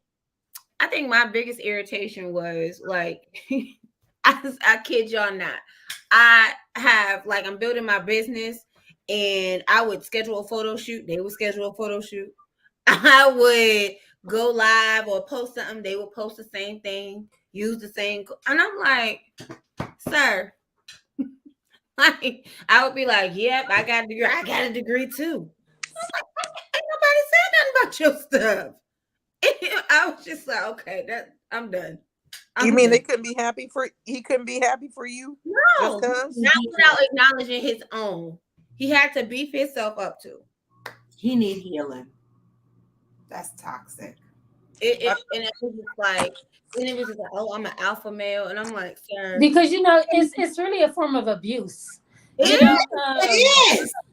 And so I'm very, very. I don't play no games when it comes to that because I've run across many men that feel the need to nitpick and tear you down, and I know when it's coming from a place of constructive criticism in a place of abuse, narcissism, or insecurities within themselves. You know what I'm saying? And so as women, we got to be very, very mindful of that, because that's abuse. It is. It took me a long time to realize it because I'm not going to hold you. I made some mistakes. I talked about it earlier because I knew that I shouldn't be in a committed relationship. I made some mistakes and some wrong turns. Yeah. So I think I kind of had a guilt trip going because I'm like, okay, well, I made some mistakes. I had some infidelities and stuff happen, but they just kept the verbal abuse. It just kept going. It kept going. And I remember one time it was just like, I've never done anything to you. And I was like, it's narcissistic.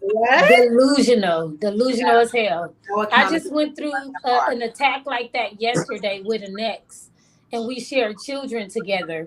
And so we had to go handle something for our 12-year-old. Mm-hmm. And I mean, this person just started throwing attacks at me and saying stuff. And you really got to pay attention when they say shit that don't even make sense. You like, who is you talking about? Because that's not me. It's a difference when it's the truth. But it's crazy and delusional when you making this stuff up in your own head. Yeah, but that's you're right. It's insecurity and narcissism, and I dealt with that for years. It's emotional abuse. Like it is. When my mother looked at me, and she said to me, "You are broken." And anybody that knows me, that was a surprise to me. I was like, what? When my mother said, you're broken, he's breaking you. And I was like, oh, I got to get out, because you know what? You can recognize physical abuse. They punch you in the eye, that's abuse. But that emotional abuse, it could be sneaky. It could be a buildup, and before you know it, you're broken. Mm-hmm. Your family will recognize it before you do, because I remember my dad, and I tell people, if I take you to meet my dad, it's serious, because my dad's only met 3 people, and I've dated more than 3 people. So if I take you, I have levels to it. You will not meet my parents if I'm not serious about you. And I remember when my dad met him, and he was like, "Nah, see, you're not even happy." And it took me a while to understand what my dad was saying, until I really looked at myself, because my dad said, "I don't know him, but I know you." And I was this the person I met? Yeah. Mm-hmm. Well, what about when you're dating? You were talking about the guy that was having an issue. I'm thinking that's an identity issue. If you feel like you have to constantly compare line by line what I'm doing versus what you're doing. But then I've dealt with things, like I said, even prior to me getting married, a potential love interest. You think everything until they're intimidated by you, but they want to continue to pick your brain. Like, okay, I know I can't get to this next level unless I reach out to her, so I'm gonna reach out. But if it's anything potentially romantic, it's really surface level, if I can say it like that. I think like, can you shut down your you're gonna be alone, in my mind. You're gonna be alone, because you can't like you said, just be happy for me, but I can help you get where you want to go, because I call myself I've always been a resourceful person, so I can pretty much find anything that you're looking for. Doesn't matter what it is. So, but I just feel like, as a man, though, there's a certain level of resourcefulness that you need to have yourself. And I had to like, I feel like people will call me, Sierra, where can I find this? Google. Because I am tired of being your I do the same thing. Like, and that they were constantly, and I had to finally tell that person, like, could you, I just worked a 12-hour day, and I just worked 2 more hours on my business. Could you please do not ask me how to run your life? Because I'm spent right now. And let me say this, because I want to say everybody, including Dr. T, is entrepreneurial on here. So we do multiple things on top of having a career. Absolutely. Yep. And a lot of times people don't fully understand the fact that we're tired. I said before I started, I literally had to take a nap. I was mentally drained. Like I was just drained. Like I was tired. And a lot of times people don't understand that level of tired when you're just tired. So I have literally dedicated, I got hours here. So I did my 9 to 5. I then dedicated my time to this. I then dedicated my time to that. I am dedicating my time to multiple things on top of dedicating my time to you. But you want to ask me a frivolous ass question that you can potentially Google and find the same answer that I'm going to give you, because I'm going to go to Google as well. Right. Leave me alone. And it's just like, a lot of the times we don't even realize it ourselves. We're just high functioning, because we're used to constantly going and going and going. And I told somebody this week, I said, my body is starting to tell me I'm tired, because I almost fell asleep driving home. I said, okay, my body is about to give out. This weekend, I don't got nothing tired. Yeah, I'm mentally, and now that mental tiredness and that mental fatigue is starting to go down physically. That's a totally different ball game, and and this is where I say, hence my whole point. I am a person, like at the end of the day, when I come home, I don't need war. That part. I need peace. Baby. So for me, I'm going to protect that at all costs. If that means that I need to be, as I said earlier, Robin, very single. Because when when I come home, I'm by myself. Ain't nobody here. Right. So for me, I'm very single, because ain't nobody here. I don't give a damn who texts this phone, or this phone, because I got 2 of them, and everybody don't have both numbers. So what? Oh well. iPhone allows you to block easily than Android. So therefore, if you got the iPhone numbers, because you can get blocked. However, I say that to say a good point where I was going. So because at the end of the day, I protect this at all costs. If I don't have peace when I come home, then something is off here, right? And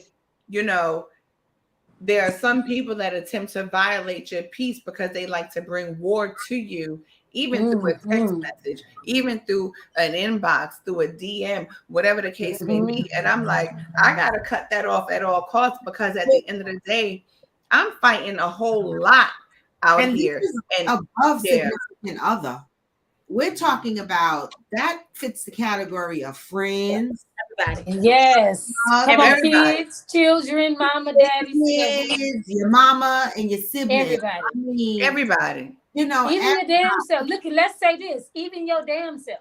Sometimes you need to know. Sometimes you need to learn how to cut you off. Hello. Exactly. Hello. Yeah. The other day I had an argument with my brother. Now, again, I'm very transparent with my life and my story. He's in the Who Scout right now. And so the Who Scout was I don't know who I'm about to say. The Who Scout is my dad always called it the Who Scout because he said everybody needs to know your business, right? But if you look it up in the dictionary, it's a real word and it means jail. So my brother's in jail right now. And he called me the other day. Now my brother oh my God, like I will cut you over him. She sure will. I will cut him. This man, he makes money whether he's in the Who Scout or out, right? He got more money in the bank than me. He called me and he said, Robin, I need you. As soon as he said, I need you. Do you guys know that I had a meltdown mentally? And I said, oh my God. And he was like, oh, what? I said, I'm so tired of being needed. He was like, what do you mean you're tired? I said, I just finished work. I just finished blending body butters. I gotta fucking figure out what I'm gonna talk about on Coffee with Friends. I'm mentally fucking tired. I got a book reading coming up. He said, oh, but if that was me, I would find time. I said, of course, if it was you, you would find time because you're in the Who Scout, right? But if you were outside and you were doing as much shit as I was doing, would you feel the same way? And he tried to lay a guilt trip on me because he was like, oh, you've been feeling like this for a long time. And it hurt my feelings because I was like, you know what? I will cut somebody for you. But literally when he said I didn't even give him a chance to say what it was. What you needed. And I need you to spell a word for me. I was fucking tired. I didn't want to. Right. And he didn't understand it. I think that was the biggest thing that I said, and I don't do resolutions, but I said things that I'm gonna work on not doing anymore. And that was the biggest thing I said. Right. I'm not accessible. And somebody literally texted me yesterday and she was like, do you know such and such job title? I said, I don't know. And she was like, I know you know. I said, what you're not gonna do is interrupt me while I'm on my Peloton because I said I don't know. You better be on that Peloton. This person, then it's like everybody's used to. It's like everybody's used to finding the answers from me, and I'm like, no, I'm not your dictionary. Yeah, you got to find that on your own. And it's just like I even have friends like that. They like, oh yes, I'm trying to do this, and I'm trying to do this with my credit. And I was like, okay, because I run a whole business I'm not about to talk to you for free about credit. Yeah. So we gotta stop. You better let them know your voice costs money. It does. Put that on a shirt. My voice costs money. You know what? Let me text Michelle. And you know what? Going back to something the kids said earlier, sometimes since we, like for me on my platform with social media sites, people think that they know all of me, but I don't disclose all of me. And so since people don't realize that you don't know all of me, they don't understand everything that you have on your plate. Just because I tell you I'm having a 5-course meal didn't mean that I told you the menu. Hello. Come on here. And so, that's what happens oftentimes. People think, oh, this person is on social media and they may do this. but you don't know the background of that, you know? And so, like for me, I have a daughter with special needs. Outside of what I do for work and career and all of that, I have children. Yeah. One with Down syndrome. Yeah. You know, and so, you know, people just don't understand that because we don't share that, I guess. But even sometimes, even when you share it, they still don't respect it. Victoria, unmute yourself. Right there. Before you go, Nakia, can we just tell these ladies about these fedoras? Are they fedora hats? I don't know. Listen, because let me tell you something. Because my two sisters is up here. I said, damn, maybe Right? Look, I said, damn, maybe I should have put my hat on. I know. Right. Were we supposed to get our hats? The fuck? And I'm loving it how they right on top of good. each other, y'all. Right. Right. And they pink and blue. Right. And blue. I love that. And right in the middle. Yes. And y'all wearing them because everybody can't wear Wearing them fedora hats. You hear me? Thank you. them. Come on I now. said, wait a minute. Get this together. Victoria. Yes. Hey, sis. Hey. Where your water at? Over here. Mm-hmm. I know it is. Did you have to troubleshoot that situation? Yeah, I had to go, and make a drink at the same time and block. I had to figure it out, but I did because I ain't like. Now, here's my thing, right? And this is just how I am. Like, okay, we can address a situation, we can deal with a situation, but we're not going to drag a situation. I can't stand that. You understand what I'm saying? Like, we're not going to drag it. Like, I get it. All she said was, "Who is this that is like?" At the end of the day, and the reason. But I understood why you asked that because he's like, ladies, can I get a shout out? Who are you on here? And I get your need to be seen, but this is not the night to be seen. Now, what I will say is I appreciate however the way it showed up on an algorithm, whatever the case may be.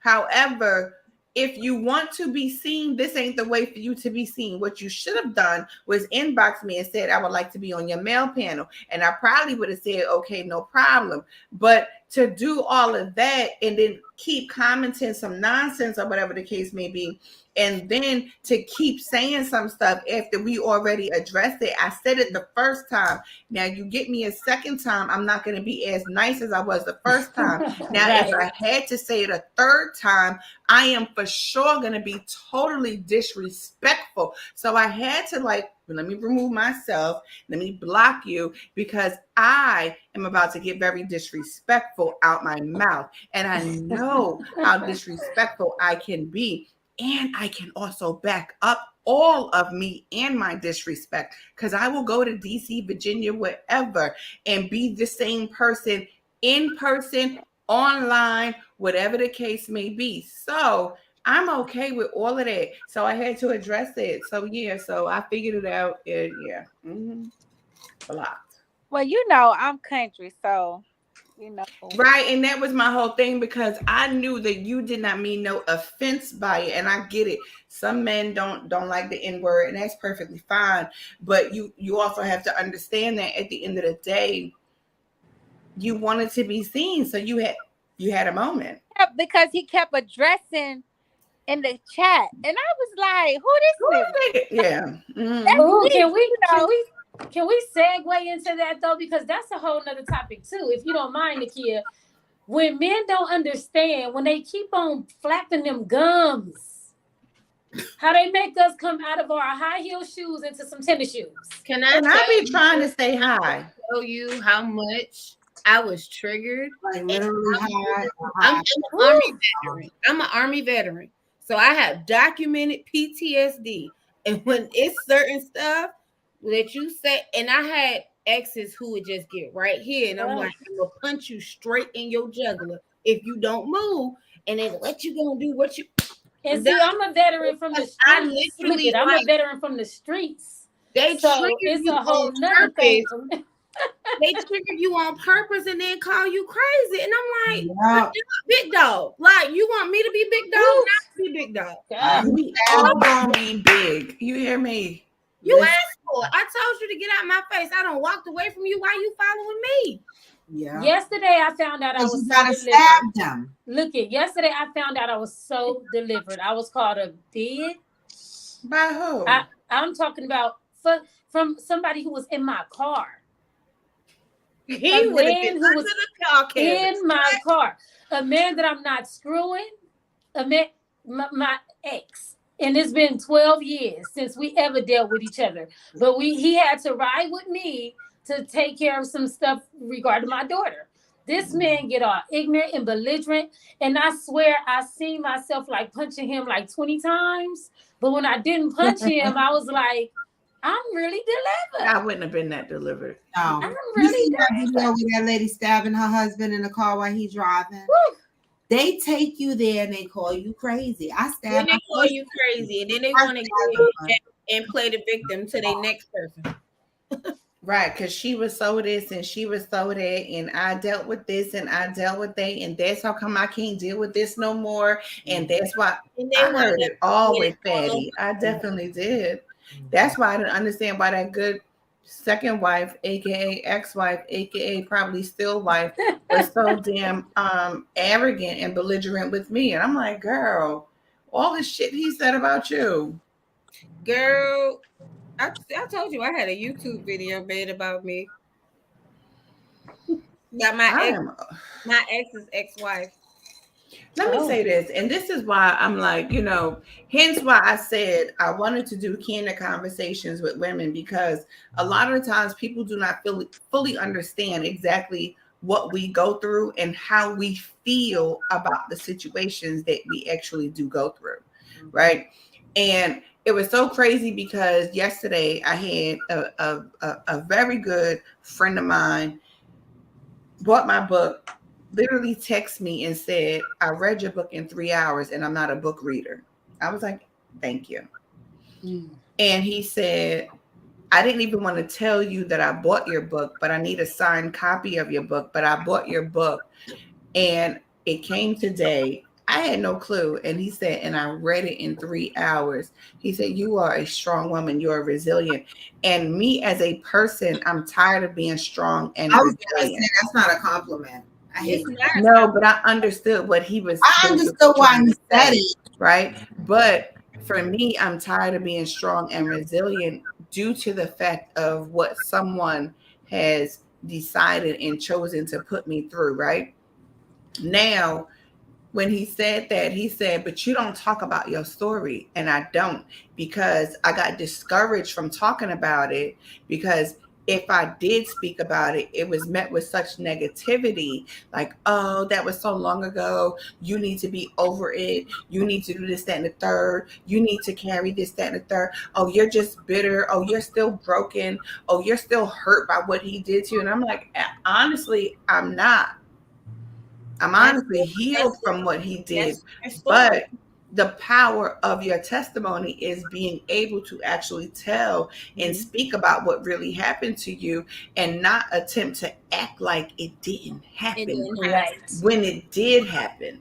And I felt like, I was like, you know what? Thank you for saying that, because at the end of the day, I don't talk about it no more, because I was discouraged from talking about it, because every single time I did, someone had something very negative to say. Oh, well, we tried to tell you and you ain't listen.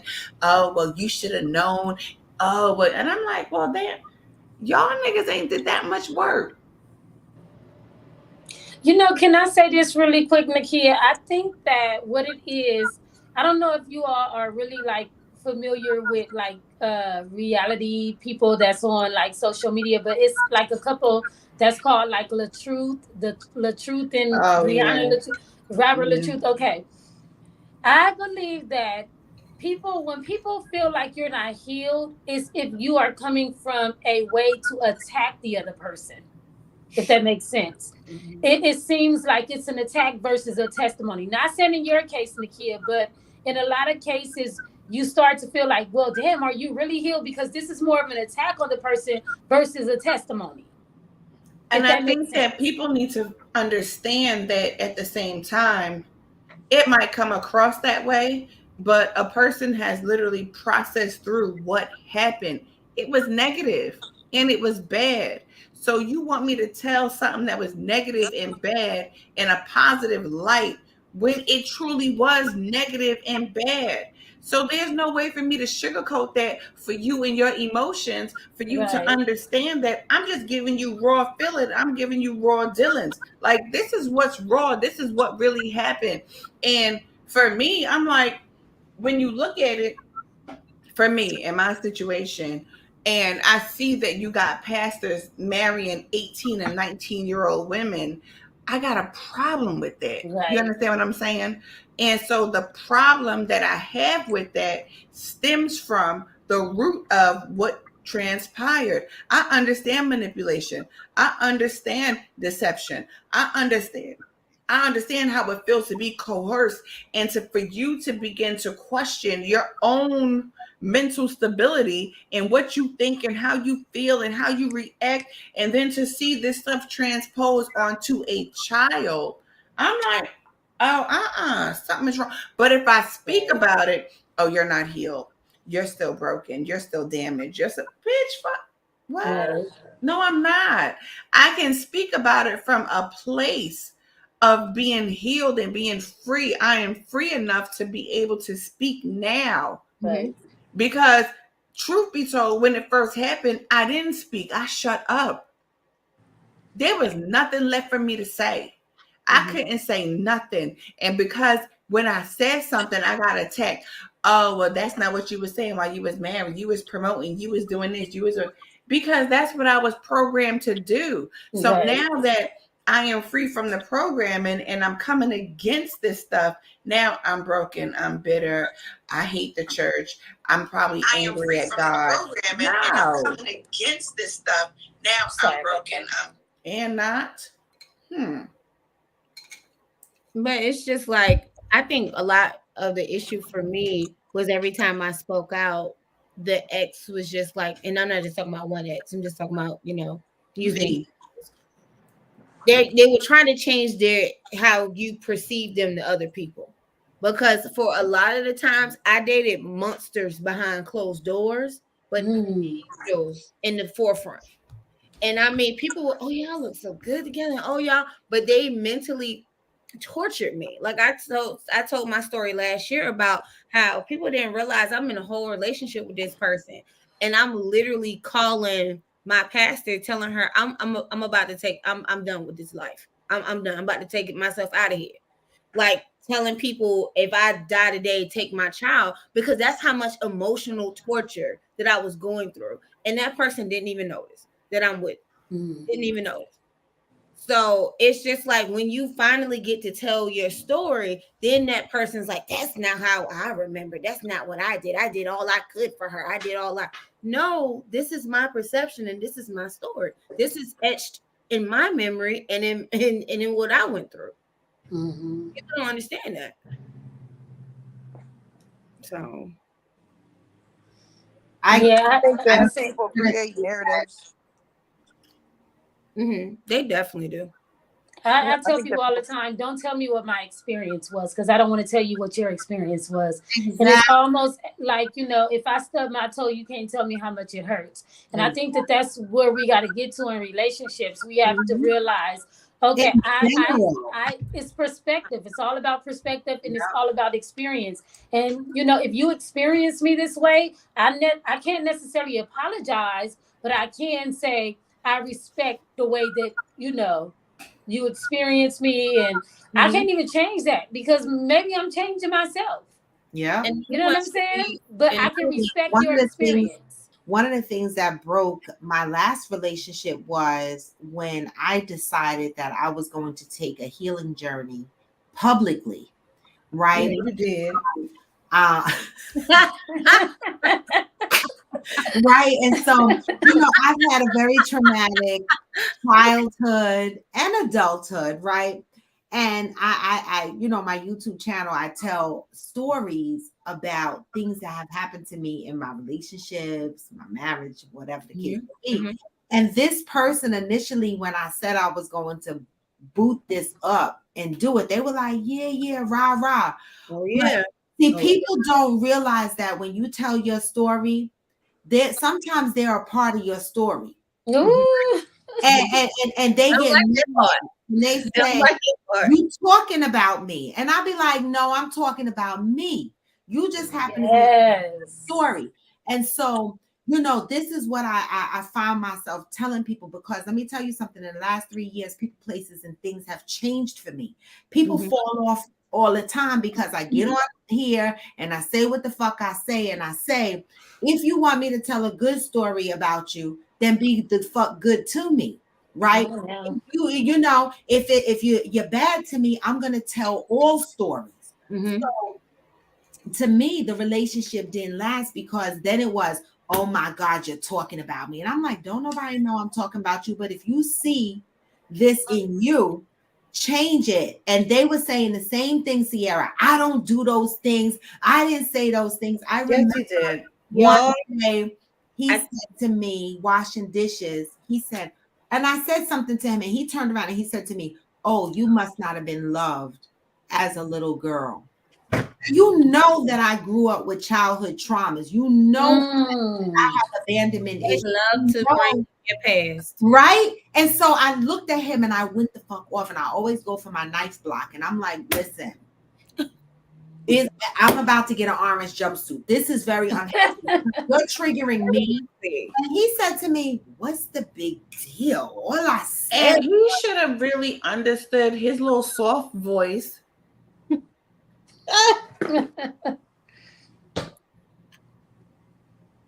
Girl, I was ready to go in the orange jumpsuit. Don't fucking turn around and tell me you must not have been loved as a little girl, because that was he loved. I think, but that was intentional. That was it was, but it was intentional. But it was intentional to hurt. It was, but I would have rather him turn around and go, bitch, I wanted to hurt you, than to sit there and say, what? But they what is that? What abuser does that? Because that's the cop out. It is. He did the same thing to me. Like, I would go and I would, because I started to have some concerns. So I would text people and I'm like, if something happened to me, this is the person I'm with right now. He was a little aggressive. And I would literally, I remember the one time I said, you know, I don't feel mentally safe here. So we got through that, and they sent me a whole text message of everything I just said. And at the end of it, they said, well, I'm not mentally safe with you. I'm like, ooh, he was a narcissist for real. Because let me say this. He was a narcissistic, but he was aggressive. Only narcissists write long text messages as men. I'm sorry. Yes. Say it again, Nikita. Only narcissists as men write long text messages. Period. And I'm just like, I was just like, but they when I say textbook definition, and it literally got to the point, like they would try to control the narrative of how everybody thought of them. I was gonna say that he was a little different. He was very aggressive. But let me tell you this one, sis. Literally I was asleep one night, read my girls' group chat to see what we said. Oh, mine read all my chats when I was on vacation. I came and he was like, oh, so you still talk to your ex, and oh, you said this. And I was like, what the fuck? Because you know, with iPhone, it come up on your iPad, your iMac, and everything, right? And so I'm on vacation. I come back and he knew all my business. I was like, what? I couldn't do anything. If I answered the phone a certain way, if I liked somebody, people didn't realize this, like I was going through all of this. And I told people, no, I think people realized it. We just didn't want to tell you. Oh, that part. Because like 2022, I looked and I was like, it was probably my most unproductive year. I didn't do anything. I didn't do anything for myself. Spiritually, I was declining. And you can look back at your pictures and see a difference. Everybody can. I look back at my pictures from 2 years ago and I was like, why I was miserable? I was fat. I gained 40 pounds. Why nobody told me? I gained Robin, 40 we did pounds. tell you. You ain't tell me Damn. I was chunky like that. I look at it, I was like, oh, my whole head was round. The fuck? I had to Peloton myself to death. I couldn't do anything. I couldn't say anything. If I said the wrong thing, they would get upset. I used the word hypersensitive one time, and I had to hear about that word hypersensitive for 3 months. How I'm dare sure. you call me hypersensitive? You're basically calling me a bitch. Ooh. And he was. What? Like I literally, and until I got to the point, and I was just like, I'm good. I'm good off you. You know, I only met him like one good time. Was it once? Yeah, it was once. I only met him once. Maybe 2.5. Okay, I'll give you that. And here's the thing. In my old age, I said this yesterday to a friend. In my old age, I have realized that everybody has to come to the fruition of their own personal relationships, right? Like you can't get in between everybody's personal relationship. Like you just cannot. Everybody has to realize who they're with in their own time. Now, if he was physically abusive, that was totally different. I'm going to jump in and be like, nigga, I will fuck your ass up. However, when it comes down to certain other stuff, when it comes down to like emotionally, mentally, spiritually, people that are lacking in the ability to care for another person's emotions, because I'm not going to call him abusive, but I know he was very aggressive in maybe the 2.5 times that we actually did like encounter each other, right? Now, knowing you, and I said, Sierra's strong as hell. Knowing you, right? So I said to myself, Sierra's going to see him eventually, right? Because eventually we come to full knowledge of self and we come to a place where we're like, nah, this is not going to work for me in my own personal dynamic, because you are a mother and you place your daughter above everything, right? Mm-hmm. However, what I will say is that I remember we were all sitting across the table. He said, I don't remember exactly what he said, but I know my eyes zoned in on you. And I was like, if she's okay, I'm okay. So if she can handle it, I can handle it. Mm-hmm. That's kind of like how I handle things. I had to learn how to handle things in other people's personal relationships differently than how I would personally handle them if it was just me, right? Because I have been in situations with friends and also family where I'm going to jump first and ask questions later. So I had to get to a place where I have to let everyone work out their own personal dynamic in their relationships before I just jump, because I can hate a person and you still love a person. And I'm sitting over there like, well, Robin and I experienced that. I couldn't stand the other boyfriend whatsoever. Like there was no. Go ahead, Robin, because you went close to the mic. You're on mute. One of my boyfriends? Mm-hmm. Oh, okay. There's a slogan that say, if you like it, I love it. No, and I don't ascribe to that slogan. I ain't even gonna lie to you. No. When people really that's how I feel. I like it, I love it. It's more like a sarcasm. My therapist said that, and I was like, she said, I said it, and she was like, that's sarcasm. And I was like, well, that's what they like. No, ma'am. No, because Robin knew if I didn't like, because I wasn't coming around. Okay. I am that person. Like, I'm going to let you deal with your own personal dynamic. I'm not going to impede upon myself in that dynamic, because that's not going to work for me. Right. So I'm not going to come around that dynamic, because it's definitely not going to work for me and my own personal being. And on top of that, the two of them didn't want me around no way. So we was all going to be happy with the kid not being around, because at the end of the day, I'm like, I don't know this and I don't like it. Right. Did you say you? Yeah, Robin. Me. Her. I'm trying to figure out who. It must have been Kay. It was. Oh, okay. Well, and the other one. Which one? H? The last one? Yeah. Well, what the fuck? The last one, yeah. I didn't like okay. Listen, I told y'all. Listen, I tell my stories on YouTube. They rough, y'all. It ain't no secret. I've had some men. I've had some fucking doozies. It's that last one. No, and I'm gonna say the last one really broke me. I had to, and I didn't like that, right?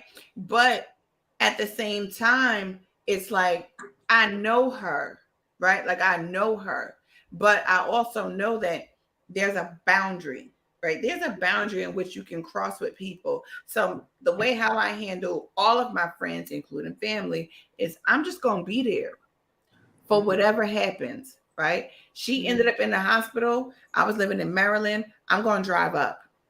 Only 2 people came to see me in the hospital. I could have died. That was no. Now can I ask this question? You're a doctor, right? Who's the doctor on here? No, Dr. T, she got off. Oh, okay. Because I wanted to touch on that, on how sometimes people feel as if because you're decorated, you don't go through, making bad choices in these men, and people automatically hold you to this stigma. If anybody follow Dr. T, they know she's very honest about a lot of things as it pertains to that. But I have learned to handle my friendships differently. Yeah. When it comes down to personal relationships. I don't like some of my friends' men, but it's not my business, right? You know what I'm saying? Unless he's hurting her, physically, then it becomes my business. But I mean, I've had friends, their men cheated on them. They come and snot nose cry to me. They go back to them. You know what? I had to learn. It's not my relationship. It's not my business. You know what I mean? So I try not to get in it because I wind up arguing with my girlfriend, fighting with my girlfriend. She'll be mad at me and sucking his dick later on.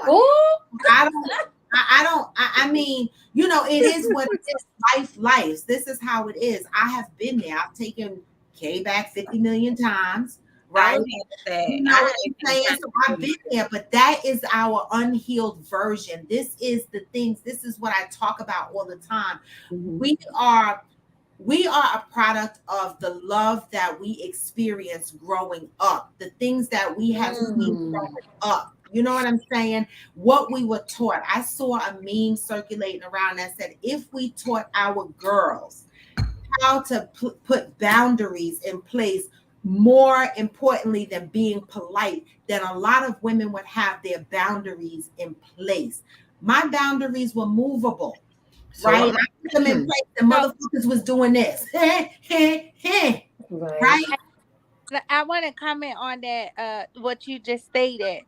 I'm teaching my daughter that. I started reading this book on boundaries last year. Got through the whole entire book. Well, my daughter is 11 years old, Kia niece. And when I literally started teaching her, like, because she was riding for her friends, and there was a situation that went on over the summer. I can hear you. Keep talking. There was a situation that went on over the summer where she was the ringleader, but was taking a ride for everybody. So if my mom catches this or finds this, then I'm gonna say I did it so she could be mad at me. And I was like, what? I was like, baby, you don't do this.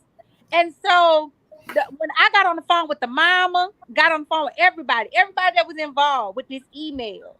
And I said, I don't know about you, but the mama I'm calling. I said, what's your mama number? The little girl, she Hispanic. She didn't want me to give her mama number. I said, it's okay. I know where y'all live. So either I show up or you tell your mama to call me. This was important. Yeah. And really bad because I told my daughter they was trying to get these anime shirts. I said, girl, your mama got money. We ain't hungry, like struggling over here. So if you needed an anime shirt, you could have got an anime shirt. These kids went and opened up a sugar daddy account. I'm telling you, the sugar daddy account. And and how I saw it was the email came through on my daughter on my phone. So my daughter emailed Papa, she just signed up for the sugar daddy account. She just signed up. She had posted no pictures yet, nothing. It was just in time. Do y'all know how fast I got to that house from my nail shop right up the street from my house? I said, "Give me the phone. Let me talk to her mama. Let me talk to your mama." I had all them girls' mama on the phone. Yeah. What I did not like was the moms was like, "Well, they said they didn't do it. Dayla did." I said, "Oh, hell no. What y'all not gonna do?" I said, "Because I got the whole text message thread." I was about to say that something similar all happened in with my daughter when they were trying to get together and buy Robux money. Yeah. Robux or whatever it's called. Roblox. But I saw a whole bunch of transactions, and I said, I didn't buy this. What is this? Yeah. Rachel was running up my credit card, and you know how I am about my credit. So I said, no, ma'am. I said, everybody get on FaceTime. And I took screenshots, and I said, just in case y'all think y'all gonna blame Reagan, check this out. But that's what I ended up doing. I got on the phone with the mom, and the daughter was like, "Mom, no, I didn't." So Jayla said she was gonna take the ride for everybody. I had to sit down with her, literally grounded her from the cell phone indefinitely. And I sat down with her. I said, "Let me tell you something. When you go down and you go, this is just like the police, because the police on their way. When they lock you up because of what this is," I said, "What if y'all would have linked up with this grown man, or whoever y'all linking up with, and they would have took y'all? Then what? And you got everybody from every state. Yeah. And then you got this man about to get killed. You got this man about to get killed over some darn anime t-shirt." So I had to tell my daughter, like, you got to learn how to set boundaries with your friends. Going back to that, learn these boundaries and tell them no. Like, nah, I can't do that. I can't be part of that. And I'm telling her, like, you need to know who your friends are. Friends ain't gonna do stuff to get you in trouble. No, that's not real friends. It's even deeper than that. There's this book. It didn't start with you. My book is raggedy because I'm reading it. It didn't start with you. Is a book that we're reading, and it talks about how inherited family trauma, and who we are and how to end the cycle. It goes over depression, anxiety, chronic pain, phobias, obsessive thoughts, and it talks about, you know, our behaviors and the things that we learned growing up, and even the things that we learned or that travels through our bloodline, things that we enact, but we never met the person. Perfect example. I look at my brother, and his dad didn't raise him, but you know, Nakia, my brother is hood, Wagner Projects, you know, he is full country, want to live off the land and shit like that. And I'm like, where the fuck does that come from? His father always lived off the land, but his father didn't raise him. And this book talks about how we are operating out of toxic behaviors that we learned without realizing that we were learning them, right? And it also talks about the relationships that you have with your parents, right? And one of the things that I learned is with me and my mother, who didn't talk for a 10-year period of time, when we started to talk and we rebuilt that relationship, and I started asking her questions about her life, I found out her mother didn't talk to her, right? I found out she lived in a group home. I found out she was used. I found out she felt love. She had abandonment issues. Some of the same things that show in my life today, right? And so it's deeper than just looking at ourselves and looking at our children. It's deeper. We have to go and look at the family, what we have learned from them, the things we need to unlearn, so that we can learn healthier patterns. And this is how our kids are moving, because we're intrinsically passing this down, these behaviors down, without realizing it, right? Again, we teach our girls to be polite, but do we teach them to have boundaries at young ages, right? Remember growing up, give your uncle a kiss him on the lips, sit on your uncle's lap. Oh, hell no, not in my family. Right? But it used to be like that. Woo. My family was.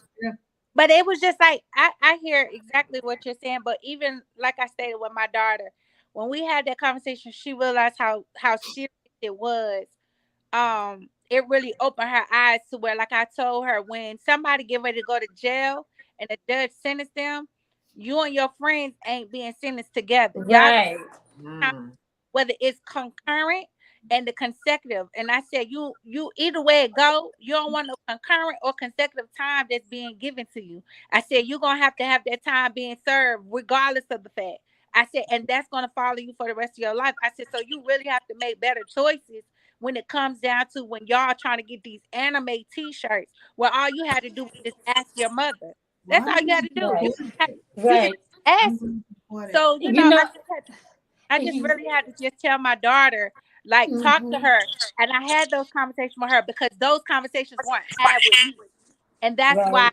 a lot of things happened to me at a younger age, at the age of 6. So Mm. be able to have the conversations with my daughter at 11. She's never been touched.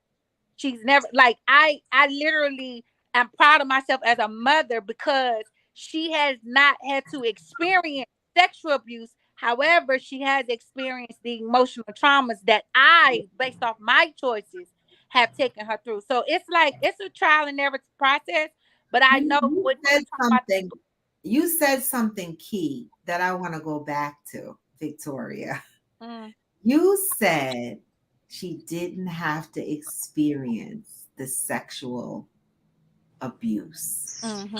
That shit is so deep because so many women have experienced it on various levels, right? And almost everybody I know, if it's not them directly, is somebody in their family that they know that have dealt with sexual abuse. And so it's so sad that, you know, we celebrate, oh my God, she never had to deal with abuse. You know what I'm saying? It's a blessing, right?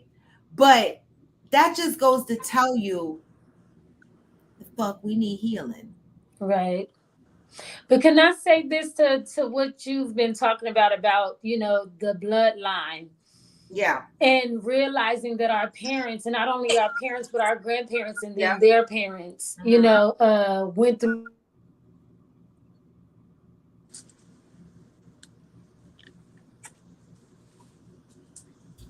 It's always the Wi-Fi. What happened? The Wi-Fi. She'll come back.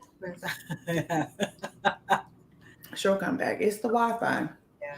And it's so crazy because Nikita got her own show that she do. It's the Wi-Fi. Mine does the same thing. It hangs sometimes. It's the Wi-Fi.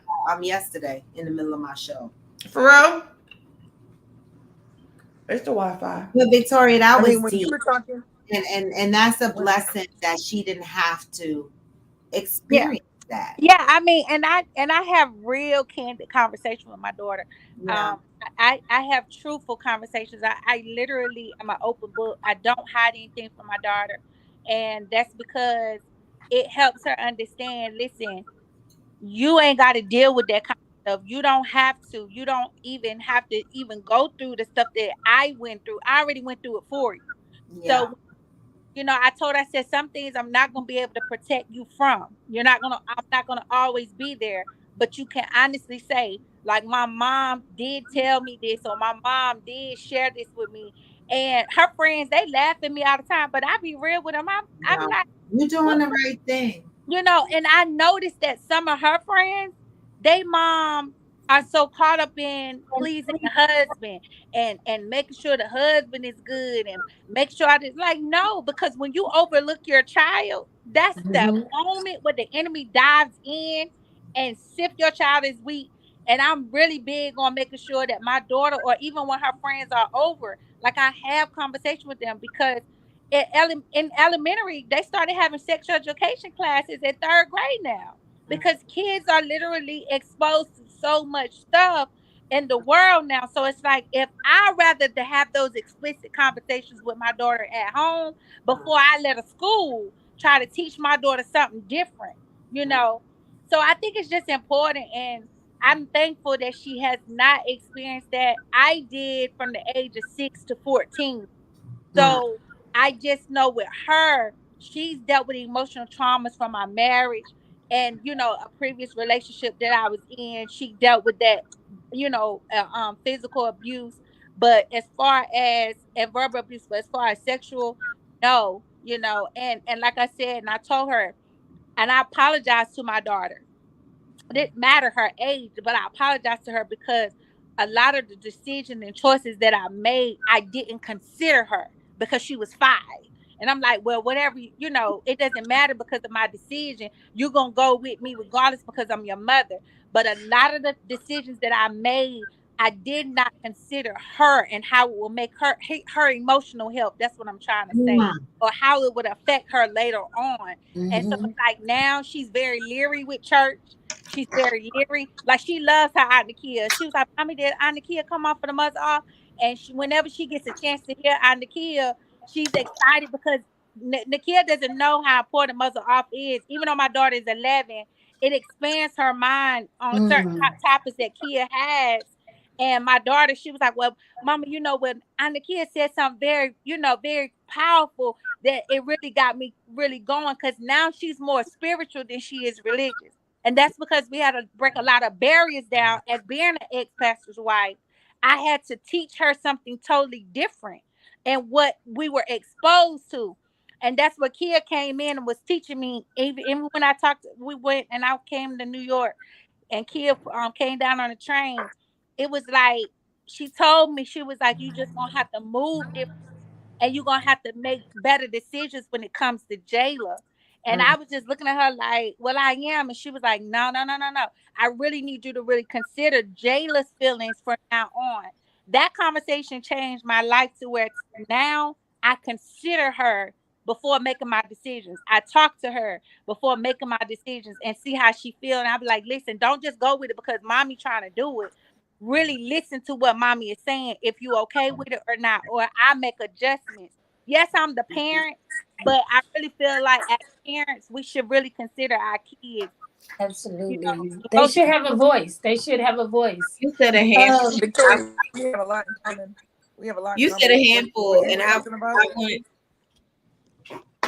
want me and Victoria, we have a lot in common. Like I said, with you being an ex-pastor's wife and things that you dealt with your daughter, like it didn't get to a level, whereas like I said, for myself, I'm remarried, but they, like you said, they experience emotional trauma, verbal trauma of, me going through domestic violence, coming out of that, spiritual abuse coming out of that, and just reteaching them other things. But when we got here to Washington, I never thought that they would it was a girl at her school, and we were watching something on TV. I forgot what it was, but it triggered a response in her.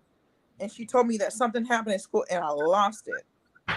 Come to find out, there was 2 identical twin girls at her school. She was in the 4th grade.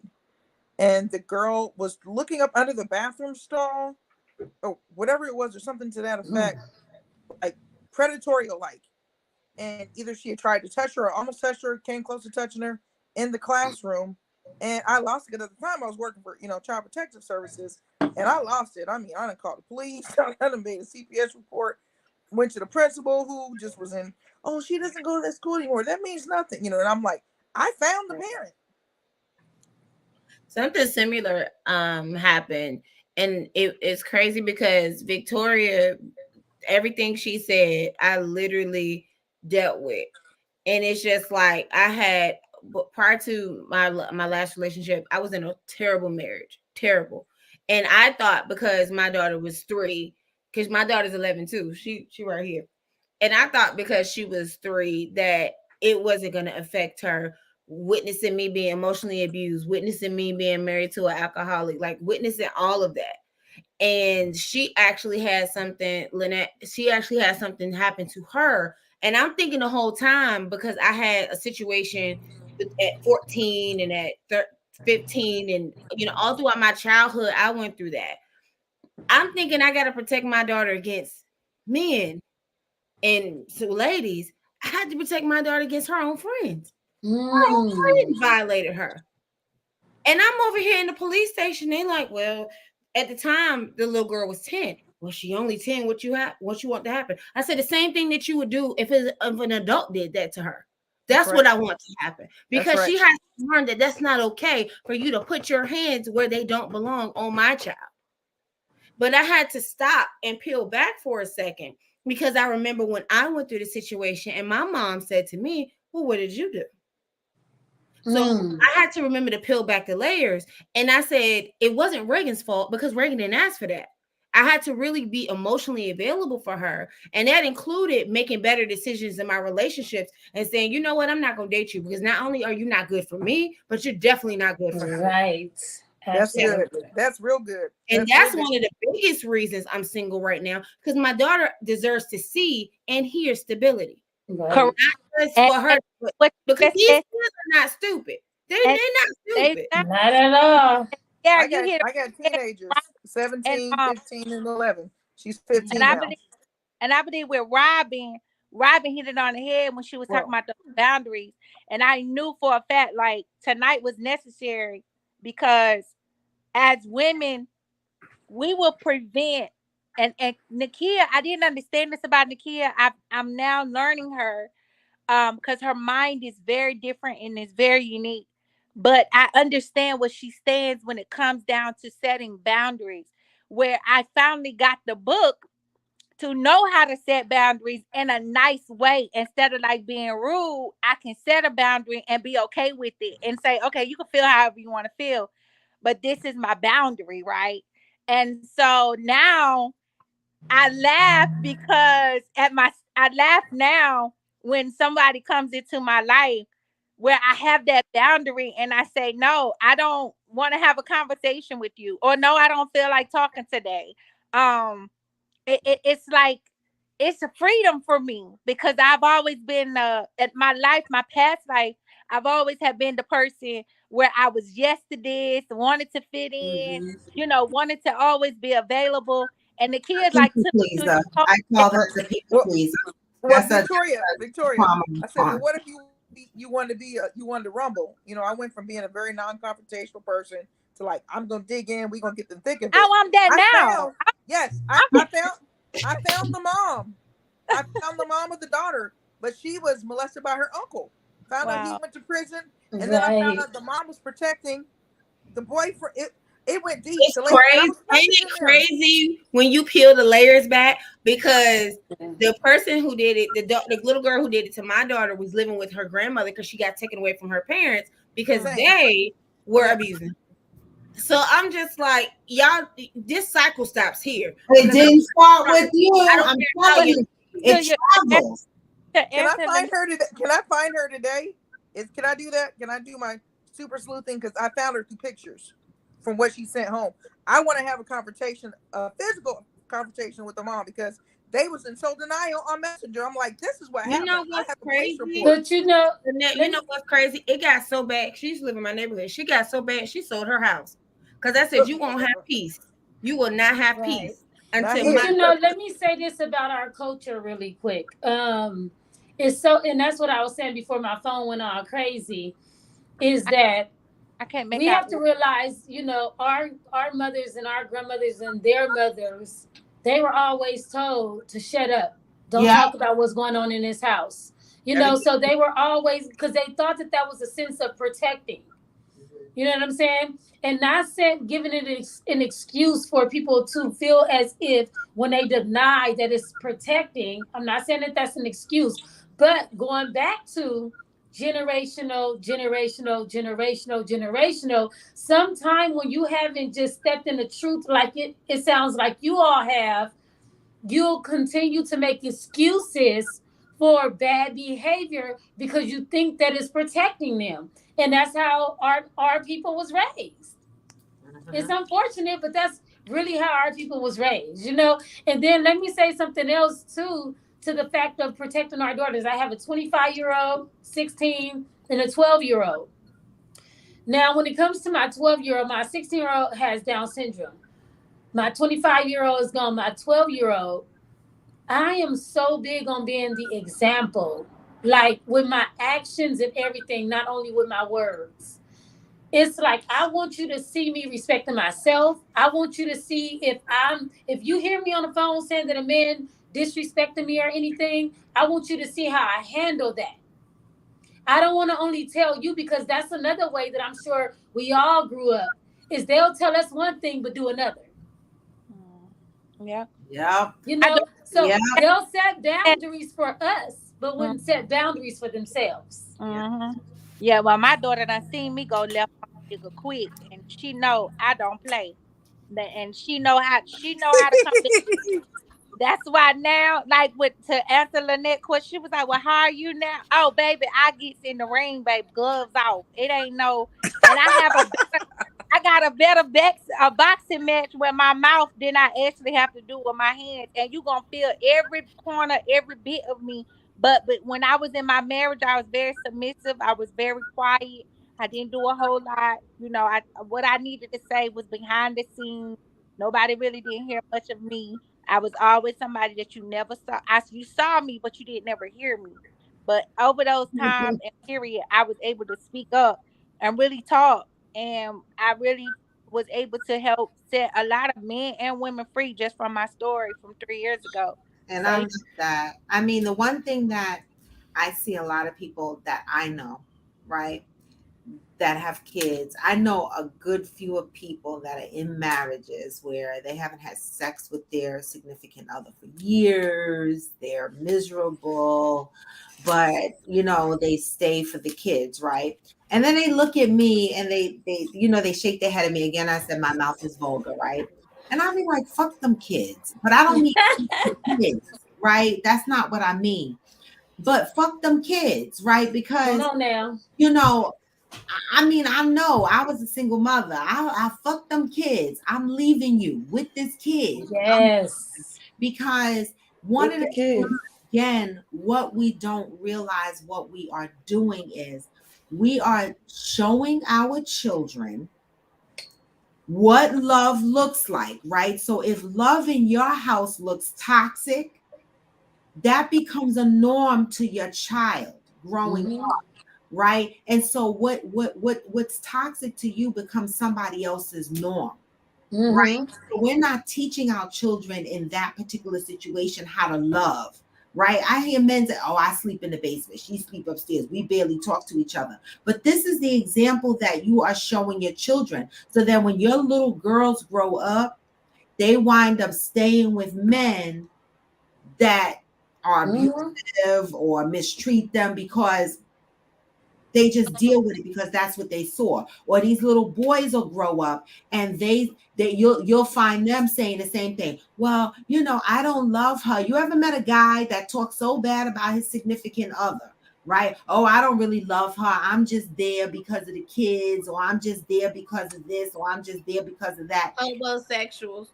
Yeah, right. It comes from what we're shown. And let's take it a little past our children. I know that that's important, but fuck them kids. But let's say this. Fuck them kids. Even when we have platforms like this and conversations like this, we owe one another to exhibit the behavior that we expect from one another. Don't nobody want to talk about that either. Because even as friends and siblings, I make it my pride to make sure that I'm even an example for my siblings. And I have older siblings. For the people in my community, for everybody, I want you to see me not only talk this, but live this. Exactly. Well, you gotta have somebody sometimes when you talk it and you live it, people don't like you. In your crew is gonna fortify that. Like, yeah, I'm reiterating, like my new husband now. You cannot you can't have just a crew of yes men. You just cannot. And that's one of the things that I learned of why I kept going back to a toxic relationship, because I had friendships that was just like, "Oh girl, you're gonna leave him for 2 weeks and then y'all be back." Yep. Okay. Same thing with me with Kay. "Oh, you gonna go back, you gonna go back." And I went the fuck back, and they'd be like, "Oh, it ain't so bad, you go back." And then I got hooked on the life. Somebody better than And that was never my testimony nor commentary. Bullshit. Fuck them kids and fuck that lifestyle and fuck all that shit. But you know what? I think protecting our mental space. Yes. I told my kids that I was taking my kids on a date the day after Valentine's Day, because I'm my main chick. I'm single, but I took my damn self out. And I said, come on, Me side too. chicks, I let was me at the take y'all spa with out. the girls. I'm taking y'all out, side chicks. Let's go. And I Next took year, my we kids all out the the next girls day. together. We were in the spa with the girls. Kia, You I know, was so there Kia, but we fucked them. They did not invite So we me. gonna do something together next year, all of us. Because the new shit See, is I was able. they're talking about they don't celebrate Valentine's Day. Why? I do. I do Why they too. don't celebrate the Yeah, shit put I that do, on my motherfucker? girl. I celebrate it. And I celebrated it well for Honey. me, myself, and me, Exactly, honey. Kia. Because the Look, I role brought everybody home Valentine's card, but what I was saying was, I was able to get somebody to come back and fortify. Basically, that your mom went through this trauma. You went through this trauma. Don't you tolerate this from no man ever. I don't care Right. what you. I'm sorry that Yeah, you saw what you saw, but I'm showing you what a father is and what a yeah, real man is. Because when the yeah. same daughter that I told you about had a boyfriend she was with maybe 9 months, sexually tried to pressure her. She knew the boundary at 15 and Good. Nice, no. So nice. I had and him to fix I that. think the biggest thing for me it was I had to be a better example for myself. I'm like, okay, this is what I expect to see out of me. Not my friends, not my daughter, not my boyfriend. I don't have one now, but out of me. Like if I see myself here, then my actions need to reflect that. What am I Right. doing to make sure, okay, you're not just the Sierra that looks good on paper, but you internally are doing the work Right. too. Yes. So I had to Yes. be better for myself because I said, okay, what do you? It goes beyond what am I showing my daughter? But I keep going back to a toxic relationship. What am I showing myself? Am Right. I showing that that's okay? Am I showing that okay? Yeah, men are interested in me, but do they value me? But I'm Right. going back to them. Is that okay? But let me Right. take it a step further because I'm the mother of an adult child. And so my oldest is 25. And she didn't, hey, you can teach all the boundaries that you want to teach. But let me tell you, once they get grown, they're going to do what they want to do.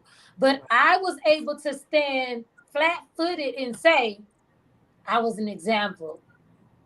No matter what you do right now, I was an example. Mm-hmm. I taught you boundaries. I taught you how to respect yourself. I taught you what you should and should not, accept in life. And Mm-hmm. so, saying that to what you said, yes, you gotta, start with yourself first. Mm-hmm. And people used to come to me and be like, "Oh, your daughter is this." I don't give two fucks Yeah. because I know the kind of mother that I was. No, because people do that because they want to say your daughter is this because you raised her, right? Now that was the other thing I went through, right? My son was like a piece of work. Mm-hmm. And everybody was like, who's the mama? And I'm like, what the fuck? Like, I thought I was a great mama, right? And so, he turned out to be a little raggedy, right? Thank God. Listen, He changed it. He was raggedy, right? And the thing is I can say was. That's the blessing in this, Yes. right? Mm-hmm. Was raggedy because the man he is today is by far not the man he was before. So I can sleep at night. But I have Definitely wasn't the man I dated. Go ahead. exactly. He's not the man you dated. I wish And he not- was Nakia because he is such No, he's it is so- okay. No, I know it's okay now. I'm just saying, the man he is today, I wish he was before he had the 3 baby mamas, but it's okay. We're going to get through this. But the question I have for you ladies is, when you decided to put you first, like you were saying, Lynette and Sierra had agreed, Sierra was saying putting herself first was important. Besides your significant other, did you see changes in your friendship? Yes. I felt like I was going through a season of solitude, solstice, and isolation at the same time because I was just like, it's real quiet in my group chat. It's real quiet in my phone because when I no longer have my problems just to talk about, we had nothing else to talk about. When I called and told them I left my ex for the 4th time, for the 14th time. Yep. What else we had to talk about? It's just that if y'all ever seen that reel when the girls is just sitting there smacking because all their boyfriends is acting right and they ain't got nothing to talk about. It's literally like, and I said what's crazy is, and I kept telling myself this. I said, I'm gonna be the curse breaker. I'm gonna be the only one in my circle, in my immediate circle, single and choosing me. I'm gonna be the only one that's, oh well, I'm gonna go to his house because I'm alone and I ain't got nothing else to do. I'm gonna be the only one to break that cycle. Yes. So now that I'm the one to break that cycle, won't have nothing to talk about. Nothing. What about the rest of y'all? Yeah, what you said, you lost friends. You lost. I really have. Like, I don't have any. My friends be dropping left and right. I'm like, what the fuck? The last 3 years for me, my circle has definitely changed. And one of the questions that I've been asking publicly and in my videos and on my show is, when people say, put you first, love you first, do they mean it? Do they? No. Because as soon as I started putting me first, that means that I had to put you second. That means that you might have been third. Right. Now you mad, but I'm first now. Because they don't. But I think that, like, realize that. I realize people don't benefit. People who use you and people who are opportunistic, they don't benefit from your healing. But then you can't go around saying, love you first, put you first. And then when people truly do put themselves first, meaning that might mean you're not included in some of the shit I'm doing. Right. That might mean that you're coming second or third. That might mean that I'm not thinking about you right now because I'm thinking about me. And but I also think that, this is just me. I also think that at the same time, I don't care. Mm-hmm. I know you're serious, but it's how you say it. I know you're serious. Like, at the end of the day, if I'm doing what's best for me and you have a problem with that, I don't care. But if I don't care. But then they call you selfish. And I don't care. And you don't care. Yes. I just adopted that. No, and I'm gonna say, because it took a while for me to adopt my I don't care attitude, right? But once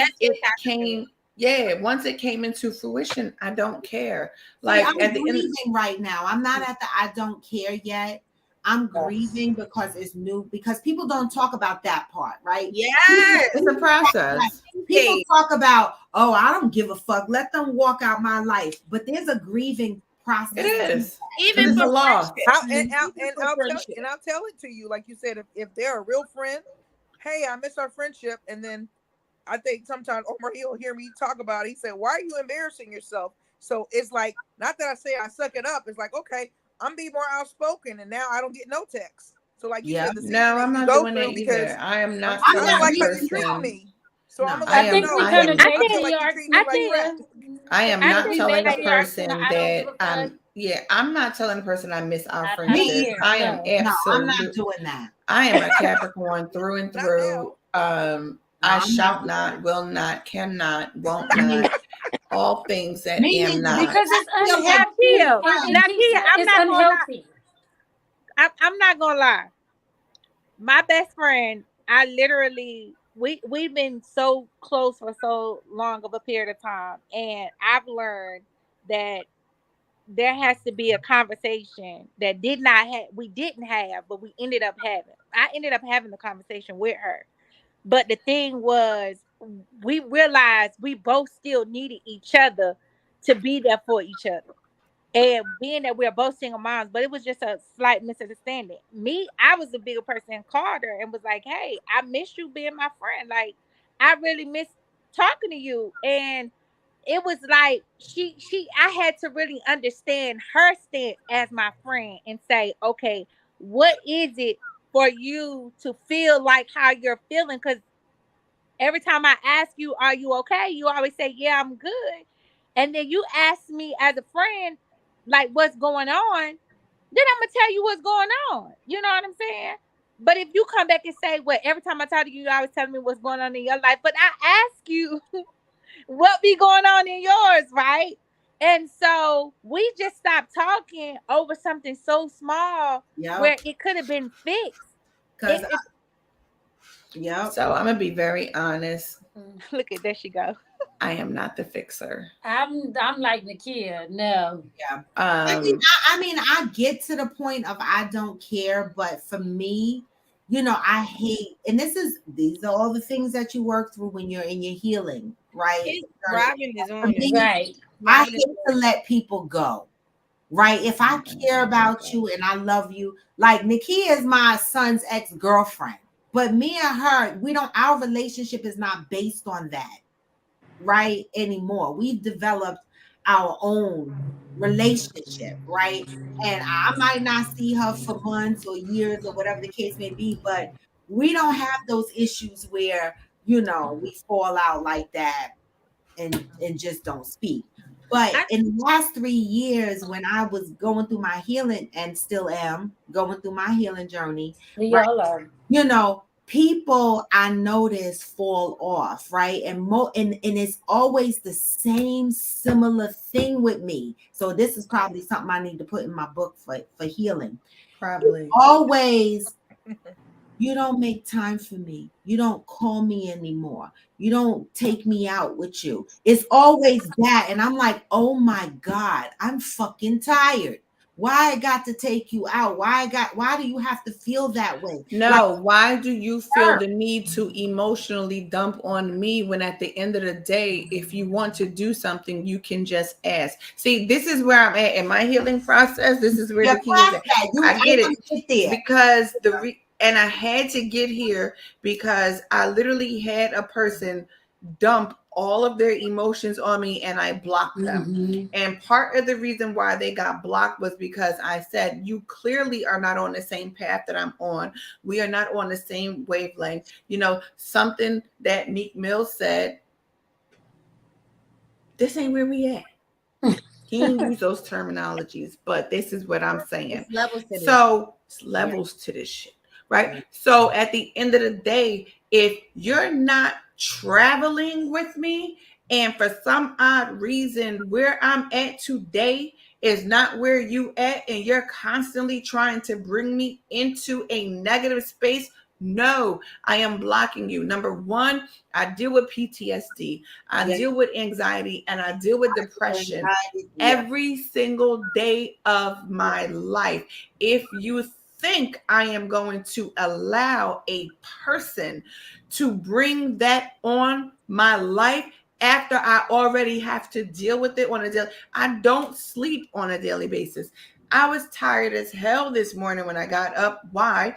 Because I was up literally every hour from the time in which I tried to go to sleep.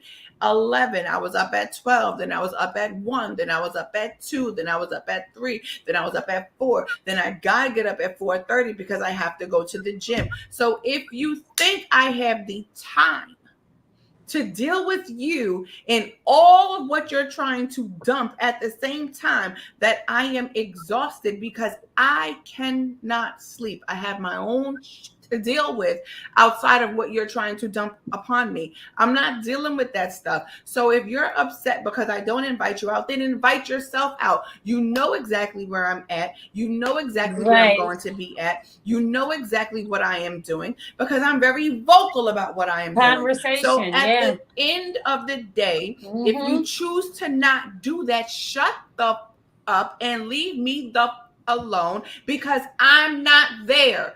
Now, if you met me in a broken state in which we both needed each other, right? So therefore, we constantly communicated. We constantly went out. We constantly talked. We constantly did all those things, right?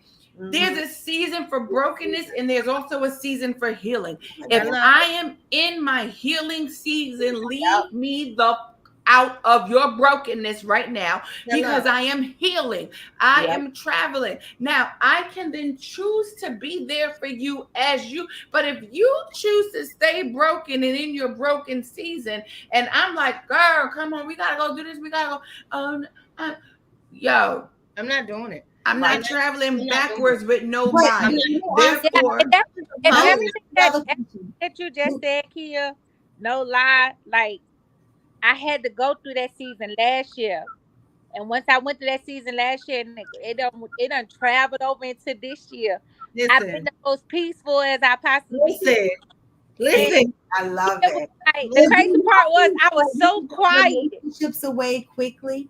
I was so quiet You where was. he had called me and said, "Sis, you okay? Like, really, are you okay?" I was like, "Yeah, I'm fine." And I shared a little bit of what I was dealing with. And I said, "But I'm really good. Like, I'm good." And she was like, "Okay, girl, because I was like, "No, I'm good." And I had to get to this space. I never in my Mhm. life did this I love that. literally on myself. Like, I'm on me. Like, how they be saying Right. you on a dude. I'm on me. And I'm on me. Like, on me. And as For women, me, but like, when we have friendships as women, we need to understand that we all go through seasons. There could be a season where I just met somebody and I got my boo thing. And girl, Yeah. I don't need you feeling like, oh, now she want to act funny because she Right, got because her a man. the comments come. Oh, now you going out with him. Oh, now No. you gonna go do If I'm this. on my healing So journey, I don't guilty. need you to take it personal because I'm in a different season or a different space. It's not personal. I'm just in a different season or a I'm in a different space. different And if space. you I'm in a communicate different with me like an emotionally mature person, you'll Mhm. find out what space I'm in, and we won't be going through the friction of this cattiness like we in high school. And And I that's ain't for caddying with me. nobody. That's I'm what I 42 years realized old. myself in Part. 2022. Well, that's the biggest thing. I always see that quote and it be like, check on your strong friends. And Yeah. Mm-hmm.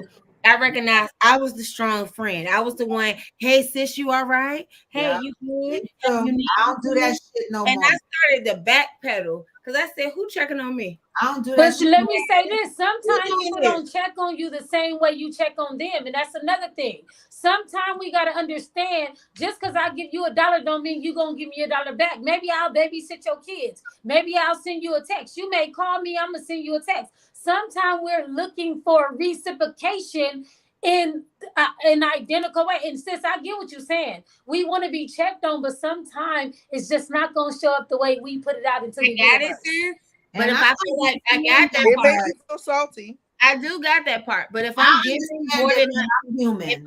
if I'm giving more than I'm receiving, I'm Now, backpedaling. I get you. I'm with I you. get that. I'm giving from an empty cup as it is, and you're Right. taking more than I can give you, and Yeah. I'm not going to do that. So I'm with that's you, why when Tia. I The say only thing I'm saying though, we got to be mindful because I'm we even do backpedaling, this. We even do this in relationships too with men or women, whatever you into. That we feel as if like, hey, I put out more, but sometimes we just really not mindful that they're putting out too. We just don't receive it because it don't look like what we put out. I agree. I agree with that. I agree with that. Right. I don't expect if I give you an orange, you give me an orange. That's not what I'm saying. What I'm saying is, what I have noticed in my healing season is, all of my life, right? I've been a caretaker, right? And I've always tried to make sure other people have had above me. I've always put myself second. And so my thing is, I'm always the one reaching out. You good, you good, you good, you good, you good, you good. And you know what? Whether we're expecting this, I'm not expecting the same exact thing back. But if my phone is growing spider damn webs, I have done experiments where I've waited to see if the people that I always if they reach out to me and they don't, and I have texted and said, damn, if I don't ask you if you okay, you never check on me. And you know what they say? Oh, I know you always good. That's that shit. That's that bullshit. I'm not always good. I'm not always good, but people think I'm always good because of all the changes in my life over the years of my life. I'm always standing on my 2 feet. Right. But they don't Now, know. I will say, they don't know the pain beneath the sole of these feet. They just assume I'm standing. I'm good. Right. But I think for me, everything that I was asking for other people, I just started giving it to myself. If I now, and that's why if I text everybody, I like Cheesecake Factory, y'all don't judge me. So if I know that I want to go flip through that 22-page menu, I'm not finna 22 say, hey, pages. you want to go to cheesecake? Hey, you Just want to take my cheesecake? I'm Girl, that's exactly how I feel. And people get very upset with me. Like, I got my good Beyonce tickets, and I sure did. wish a church MF would I say sure something did. to me about it. Oh, you got Jordan didn't get a number. She I didn't sure did get my tickets, and I'm For real? tickets. Yeah. You should have told me. No, yeah, I for sure got my good tickets. You hear me? And I got my tickets. Like, I have learned to not wait around for anybody to do anything. That's it. I'm not waiting. I'm not waiting for you to make a decision. I'm not waiting for you to decide whether or not you want to go here with me. I'm not waiting. Like, I am in the season right now where I don't care if I have to go alone. I'm just going to go. Because at the end of the day, I would rather deal with me disappointing myself than to deal with you disappointing me.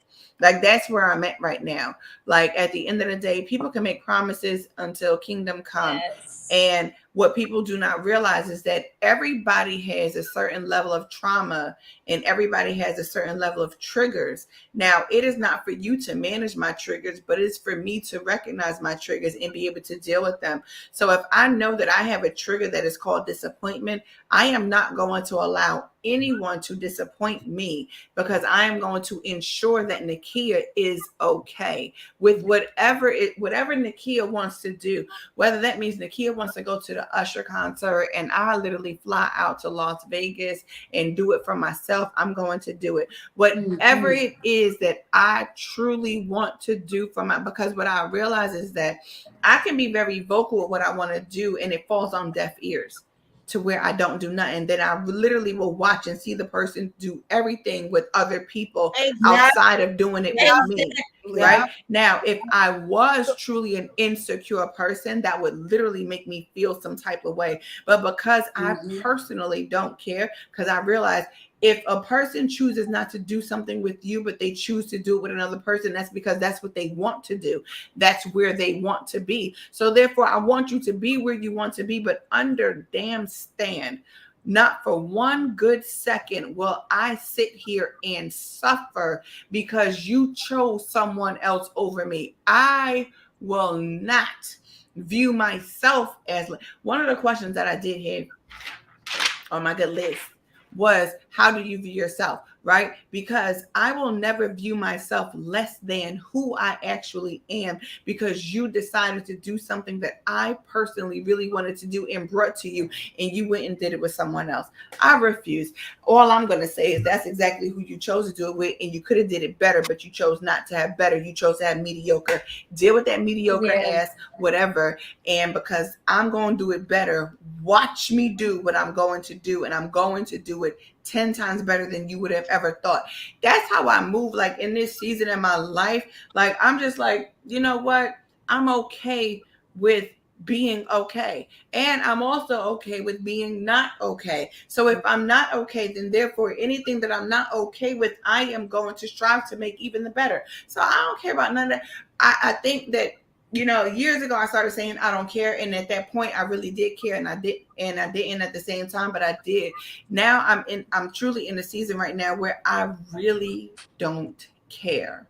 Like, I'm trying to get there. I'm in the I don't care, I care.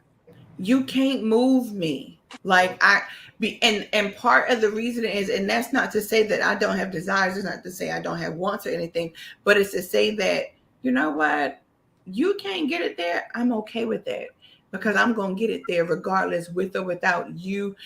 And this goes for friendships, relationships, with all them ships. It goes for all of that, because I had to learn to be satisfied with self, because I had to learn to be okay. I live alone. I had to learn to be okay with coming into the house by myself. I had to learn. Now, I don't do that self-pleasure and crap that a lot of people are doing nowadays, because I just find that intimacy is required.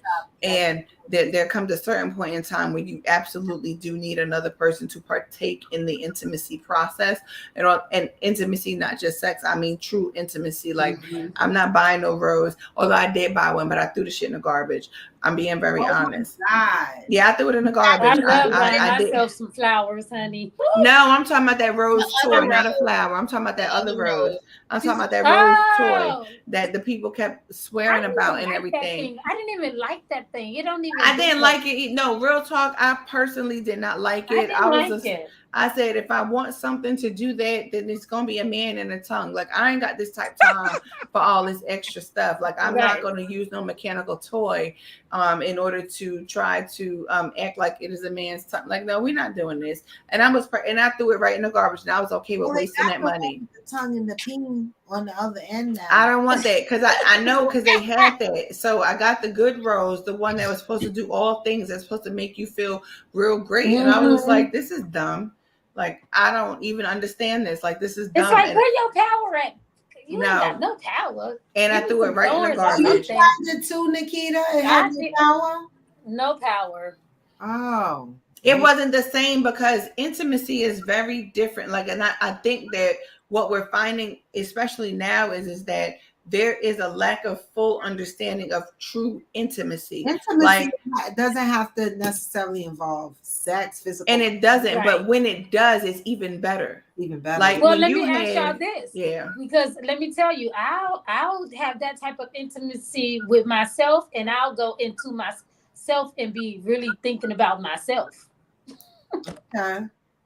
I'm just saying, you like gotta that. try it. I'm telling you, it may sound crazy, but I mean, the intimacy is broad, because I've had friendships that I've had that were intimate, like my female friends, not like, licking. I know what you're saying, Robin. You know what I'm saying, but it was intimate, right? Like, I cuddle with my friends and shit. Like, that's intimate. You know, that's it. You know, we watch TV, cuddle. You know, so intimacy is broad, and you know, one of the things with my ex, like, when I used to be like, we're not intimate, he used to be like, oh, we just fucked last night. I'm like, what? Like that?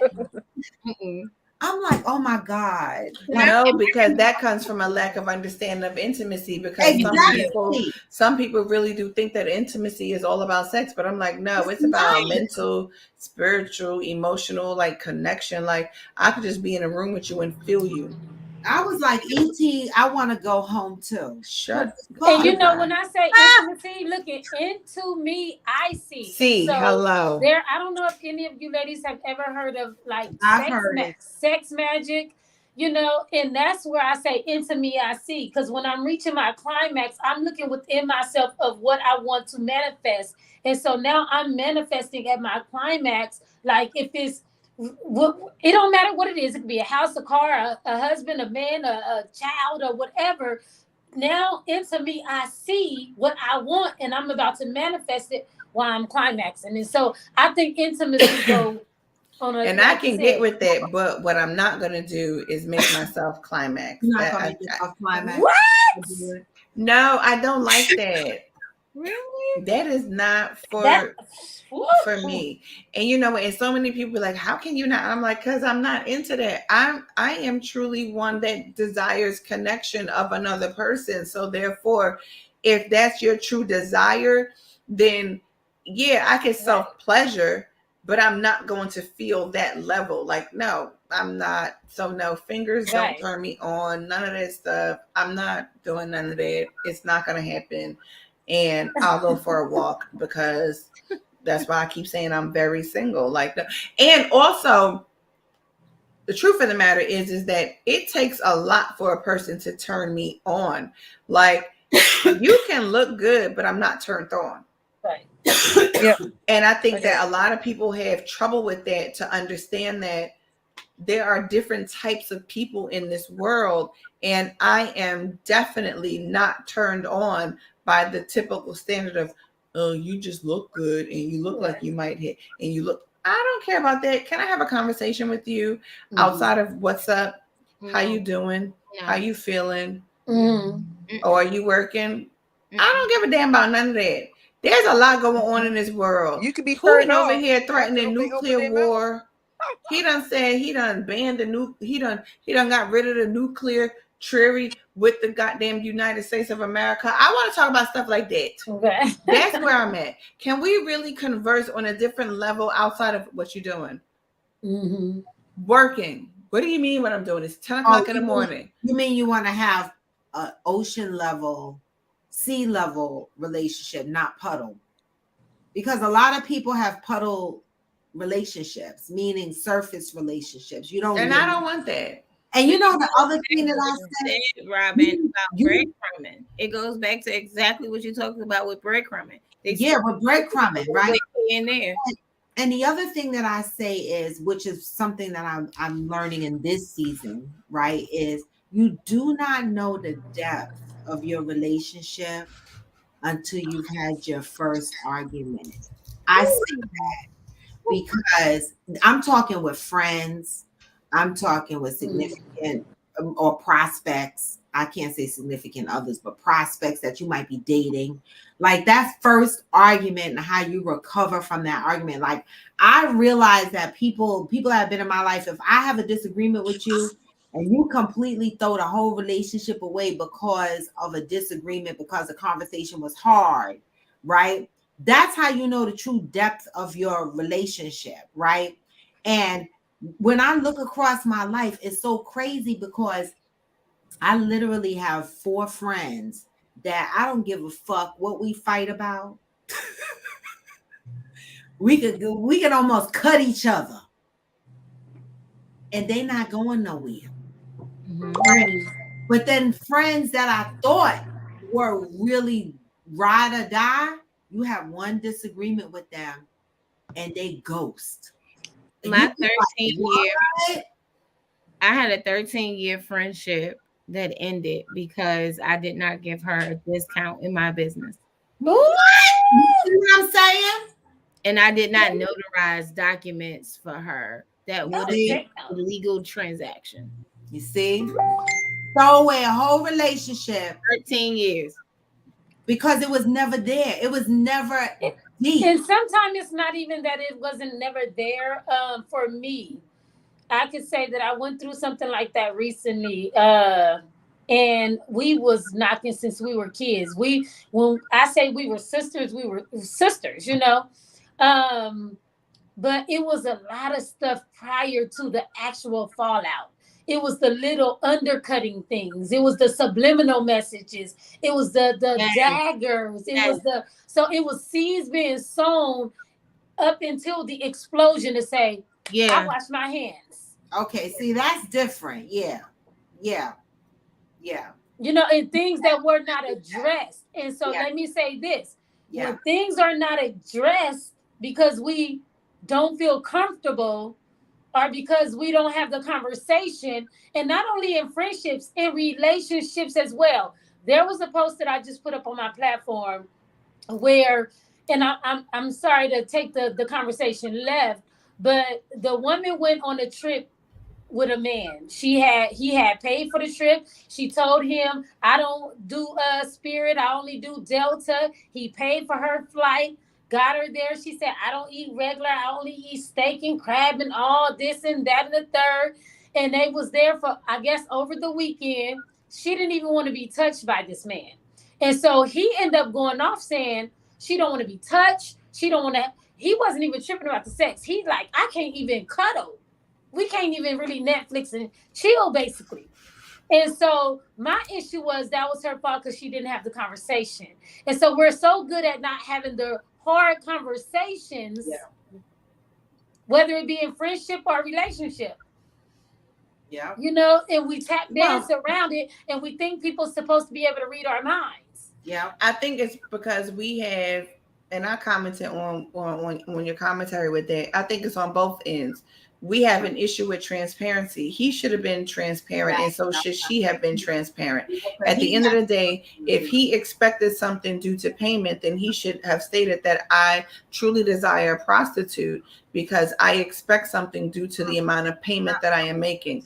And then she should have been transparent to say, no matter how much you pay, how much you dish out, I am not going to be willing to go this far. Now, for me, I'm gonna tell you, a situation happened like that with myself. I didn't go anywhere because I was open and honest with the conversation from the beginning, and I let the man know, because he was like, I want you to come here and I want you to come there, and I was like, I hope you don't expect sex from that, because I'm not going to give it to you. I don't know you.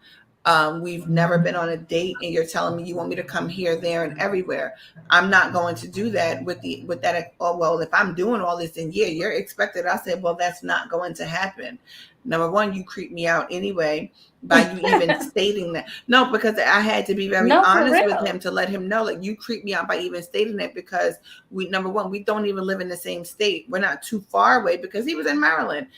Easily, instead of trying to take me out of a country, let's meet in the country in which we both live in. You know what I'm saying?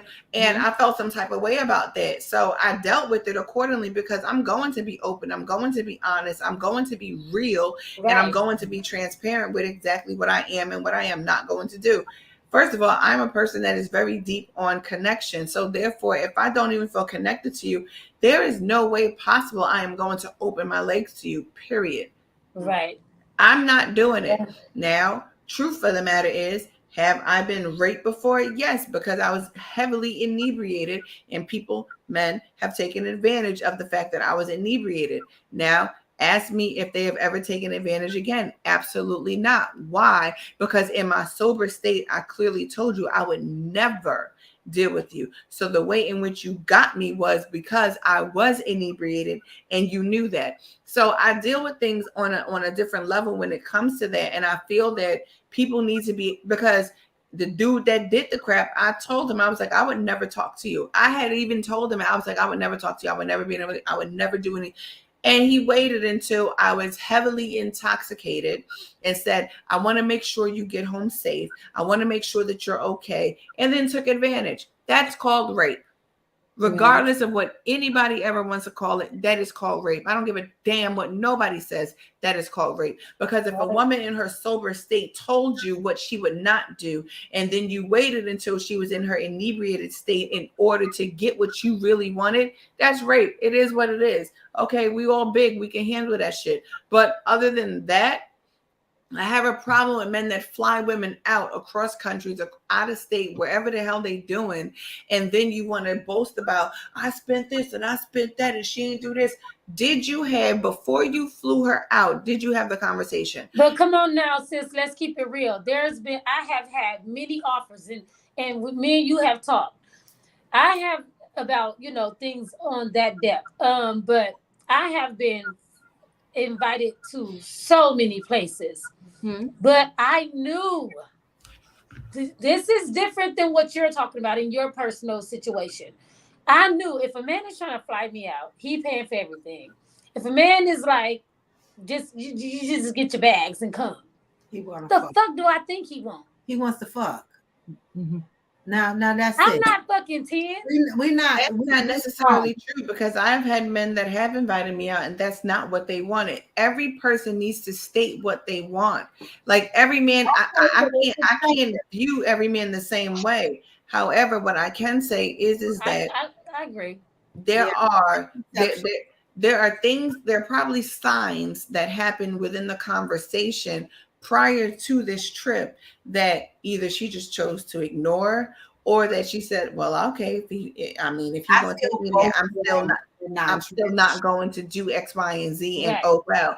And then these are the same ones that get hotel rooms canceled, that get their flight canceled. And I just was there. Somebody just asked me, like, hey, if I do this, that. And I said, let me let you know there's boundaries. I don't want you to think that there's going to be any sexual act. And guess what? I never heard from this person again. The only reason to me stating that is I think that even within personal relationships and friendships, we need to start having conversations. Let's go to the friendship.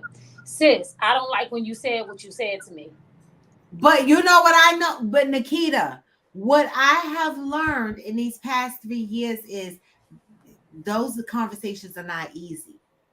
No. Right? And so when I try to have in these 3 years, I have had conversations with people where I said, that makes me uncomfortable. I don't like this, but I'm okay.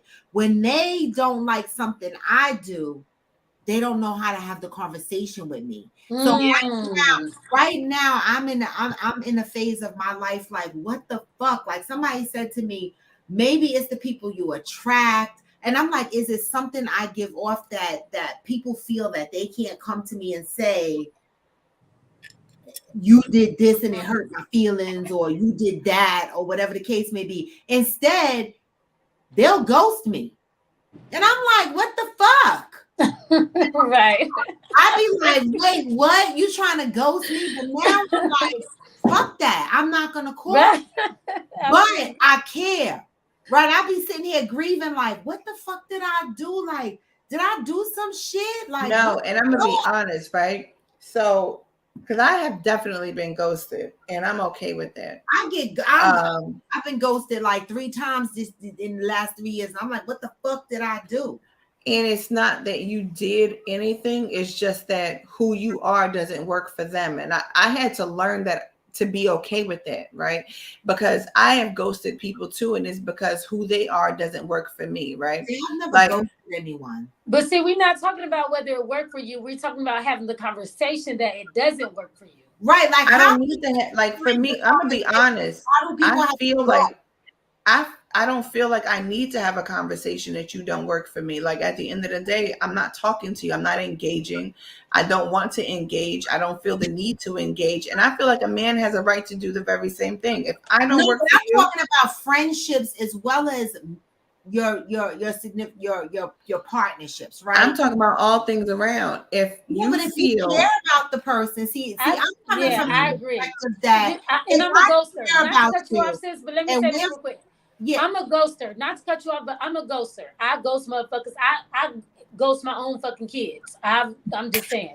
Yeah. No, I'm just saying that I do believe that when you are mature, emotionally mature, you can have some kind of conversation. Here's what I'm saying. It takes a level to ghosting, right? I don't feel like it always has to do with maturity.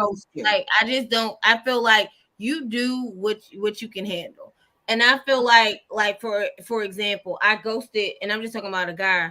I ghosted a guy after we went out just to eat. That's different. Yeah, went out to eat, but I've ghosted friends too. But this particular situation, he says, "Yeah, and I'm gonna get you pregnant." Oh, he deserves. I'm not letting you have a conversation with you about how stupid you sound, because I'm done. Like that's different. Right. He's like, I hope all is well, and I'm like, yeah, all right, because I'm not about to have a conversation about how that lack of common sense got you ghosted. Like, come on, dog. Right. That ghosting I understand. Right. No, but that's why I said there's levels. Friends and people you care about. Like, for me, if I care about you, I'm not gonna ghost you. I'm the person that's gonna be like, Nakia is such a fucking Capricorn. Because for me, a lot of it just fizzle. I let it fizzle out on its own. Because for most of the time, if I stop reaching out, it's gonna end. It's gonna end anyway. Yeah. But that's the thing. That's where I go back to how we throw relationships away, right? Because we are not able to or don't want to have the conversation. Right. Sometimes but can we talk about sometimes that the fact that the conversation has already been had multiple times and now that's different. That's different. I'm talking about you don't know what the fuck happened. Right. And you're like, wait a minute, like, did I fucking do something? Like, at least tell me, oh, that shit you did the other day was fucking foul. Like, that's how I am. I'll pick up the phone and be like, listen, the shit you did the other day was foul. You might not like the way I'm saying it to you, but it hurt my feelings or I ain't like it. Now, how we gonna get the fuck past it? I think I'm like, and Robin and Capricorn too, right? Which is weird. What signs are y'all? If you, Nakia, hold your thought real quick, because I'm gonna go last. I'm gonna say my last. You what? I'm gonna go Me and Robin are Capricorns. Oh, okay. Yeah. I'm a Taurus. But even though we're Capricorns, again, it comes from how it comes from our upbringing and how you internalize relationships. Exactly, and our traumatic experiences through our lives. See, for me, I have abandonment issues. Me too. Okay? I have rejection issues because I've always had this as a child. So when my friends that I care about ghost me, it hurts. Because I've always had it like that. Because I am. My daughter's like that too. I'm a Gemini, and I just think, and I always say, and I laughed the other day because I said I'm gonna give you 25 chances, but when I'm done, I'm done. Oh, that's me. And I always be like, they be like, if Sierra cut you off, she cut you off. And I think I had to look back, and I had a friend ghost me, and I was like, damn, and I didn't even realize it because I just was like, you stop texting me. Yeah. I did. But if you stop texting me, or if I text you and you leave me on read, if you leave me on read, that's where I'm going to stay. I'm going to stay on read. I'm not going to reach out to you ever again. And that's how I was. I'm on with you. And I had a friend that completely like moved, had started a new life, and then recently started hitting me up, and I was just like, "Oh, you remember me? Right? Nah." And that's why I said, me where you found me. There's levels to the ghost stability, right? Now, for me, I do certain things in a certain way because I have learned to protect my peace. Yes. This came from years of having to deal with rejection, having to deal with abandonment issues, because I still have them, because at the end of the day, certain things will definitely trigger an emotion. And I had to realize I don't like this emotion. Right. So I'm feeling this emotion, and you're not going to give me what I need in order to solve this emotion, because you're probably going to say something to me that's going to piss me totally off, that's going to cause me to probably act totally outside of me. So therefore, before I engage in that, I'm good. Right. And a lot of times for me, I'm ghosting you. Yeah, that's how I am. A lot of the times for me, it's just like I can't, because I'll sit up here and have that conversation, and now because I'm a constant worrier, I have anxiety, I have PTSD, so now I have to realize our last conversation was oh please, and let's talk, and let's do, and I'm like, I know that I have my mind set on this. I know that I have my mind set on you're not getting a 26 chance, but now we going through them cycles. And in order for me to cut the cycle, sometimes it has to be abrupt. Yeah. And I had to learn that about myself, because I would, I think part of my healing, especially from that badass marriage I was in, because I was constantly trying to repair. And I had to realize that at the end of the day, it's not my job to constantly repair any relationship. I don't want to be that person to constantly have to repair any relationship. So I have to realize if it's dead, it's dead. Like I had a dude, he was talking to me, and then he told me, Happy Valentine's Day. Oh, Happy Valentine's Day. And that was it. And I was okay with it. I'm not, what you want me to do? Chase after you for another conversation? I'm not doing that. I'm not doing that. Friends, I treat them the same way. If I have to chase you, the gig is up. I'm good on it. I'm not chasing a friend. I'm not chasing a family member. I'm not chasing anybody. In this day and age, where I'm at in my life, I am 42 years old. If I got to chase, it's a wrap. It's over.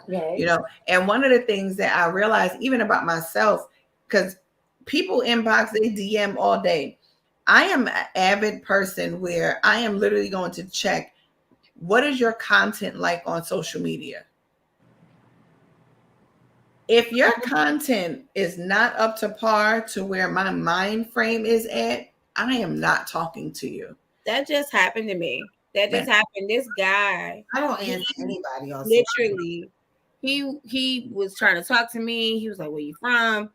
And he requested me on Facebook, and I'm looking, and every post I saw was women this, Beyonce this, women this. I said, you think you're gonna come within 2 feet of me and all you post about is hating women? Absolutely not. I don't trust those inboxes. I don't. They be inbox TikTok. Yeah. I be like, are you from Nigeria? Yeah. I just don't, I mean, people are still catfishing. There's a whole YouTube show called Scamfish. People are still at it. I'm like, with all this technology in the world, MFers are still out here. So I can't believe it. It's so crazy to me how it's still happening. It's amazing how y'all know we can talk all freaking night. I'm like, right, Derek. This is a good conversation, though. I really appreciate you inviting me with these beautiful women and yourself, Nakia. I'm gonna address this one thing because you said it's so crazy that all of us who've been rejected, abandoned, or broken now are afraid of each other. We could be missing out due to being in whack situations. I don't think that's what any of us are actually saying. I think what we are saying is that we begin to recognize whack situations and we run from those whack situations so that they will not be whack in our lives. But those of us that have been rejected, abandoned, and broken, and are going through our healing journey and are healed at different stages, we're just not willing to accept or deal with anything that would bring us back into a rejected, broken, or abandoned situation. So I agree with a that. lot of the times what happens is that we have to begin to understand that if what you project off is not in the right spirit for that person, man or woman, they're going to exit stage left. Yeah. And a lot of the time, on the flip side of what Derek is saying, though, I agree with you 1000%, Nakia, because that's where I'm at, right? Running from the whack situations. What Derek is saying, though, I kind of agree with, or from a different perspective, right? How I'm taking that, and I could be wrong, is there's a lot of people afraid of entering relationships, commitments, because a lot of us, I'm talking about the Black community because that's the community that I'm in. Therapy is one of these new things that the Black community has been talking about in the last 10 plus or so years. It's never been like an open discussion, right? Mm-hmm. So a lot of us are operating out of trauma and toxic behaviors, and a lot of us are walking around with abandonment issues, rejection issues, and coming out of bad marriages or whatever, baby mama dramas or whatever, and afraid to get into relationships, even when the relationship looks healthy. Like, there's a lot of men out here that are just as broken as us women, and they don't commit because they've been hurt. They've been rejected, and they're scared to get into these relationships. So I get that, because these are some of the conversations I'm having with men as I'm dating, right? They're afraid because they're like, I think a lot of women think men get over shit, but men, when some of these men are in love and their women pack up and leave or shit, sometimes they snot nose crying, shitting on the toilet like the rest of us. Right. I think we got to make sure that we got to make sure we having the conversation not to classify everything as fear either. You know what I'm saying? Because I know for me, I've went through that a lot of times where people classify me as, oh, you just scared. No, it's not that. Well, that's true. It's not that. It's not a fear, but it's a caution. Absolutely. It's a caution. I know for me, it's just like, I kind of judge things by, this looks negatively familiar. Right. Yes. Like, you may be a totally different person. Right. But you say something and not, you can say, it may not be an orange flag, but it showed them a red flag, but it showed them orange. It feels familiar. Orange. So that's why I'm just like, and that, like, I think Robin or Nikita, somebody said it earlier, this is not a sad season for me. I'm in a healing season. I said I was going to go through the rest of the season getting to know the new me, because I said I'm not the same person I was before, and I love this new person. I love that I don't accept crumbs anymore. I love that somebody just texted me who that's why I was looking at my phone laughing, because I ain't heard from them in like 3 weeks. That's why I was like, oh, I'm not responding to you ever. But I love that I have that mentality, because the old Sierra was just like, oh my God, if they right. Exactly. Because you're open to your understanding of your own boundaries. That was one of the questions that I did have on my list, which was, what are some of the green flags? Because we always talk about red flags, but what are the green flags? You know what I'm saying? Because there are some things that we can understand about ourselves now that would show us like, okay, that's a green flag in this person, because it's important for us.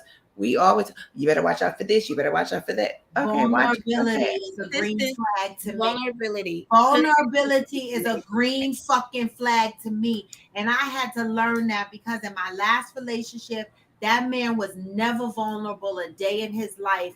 And what that in turn did was it removed the space for me to be vulnerable. So I had no space to be vulnerable. I did not feel safe with my emotions. Can I ask a question about that?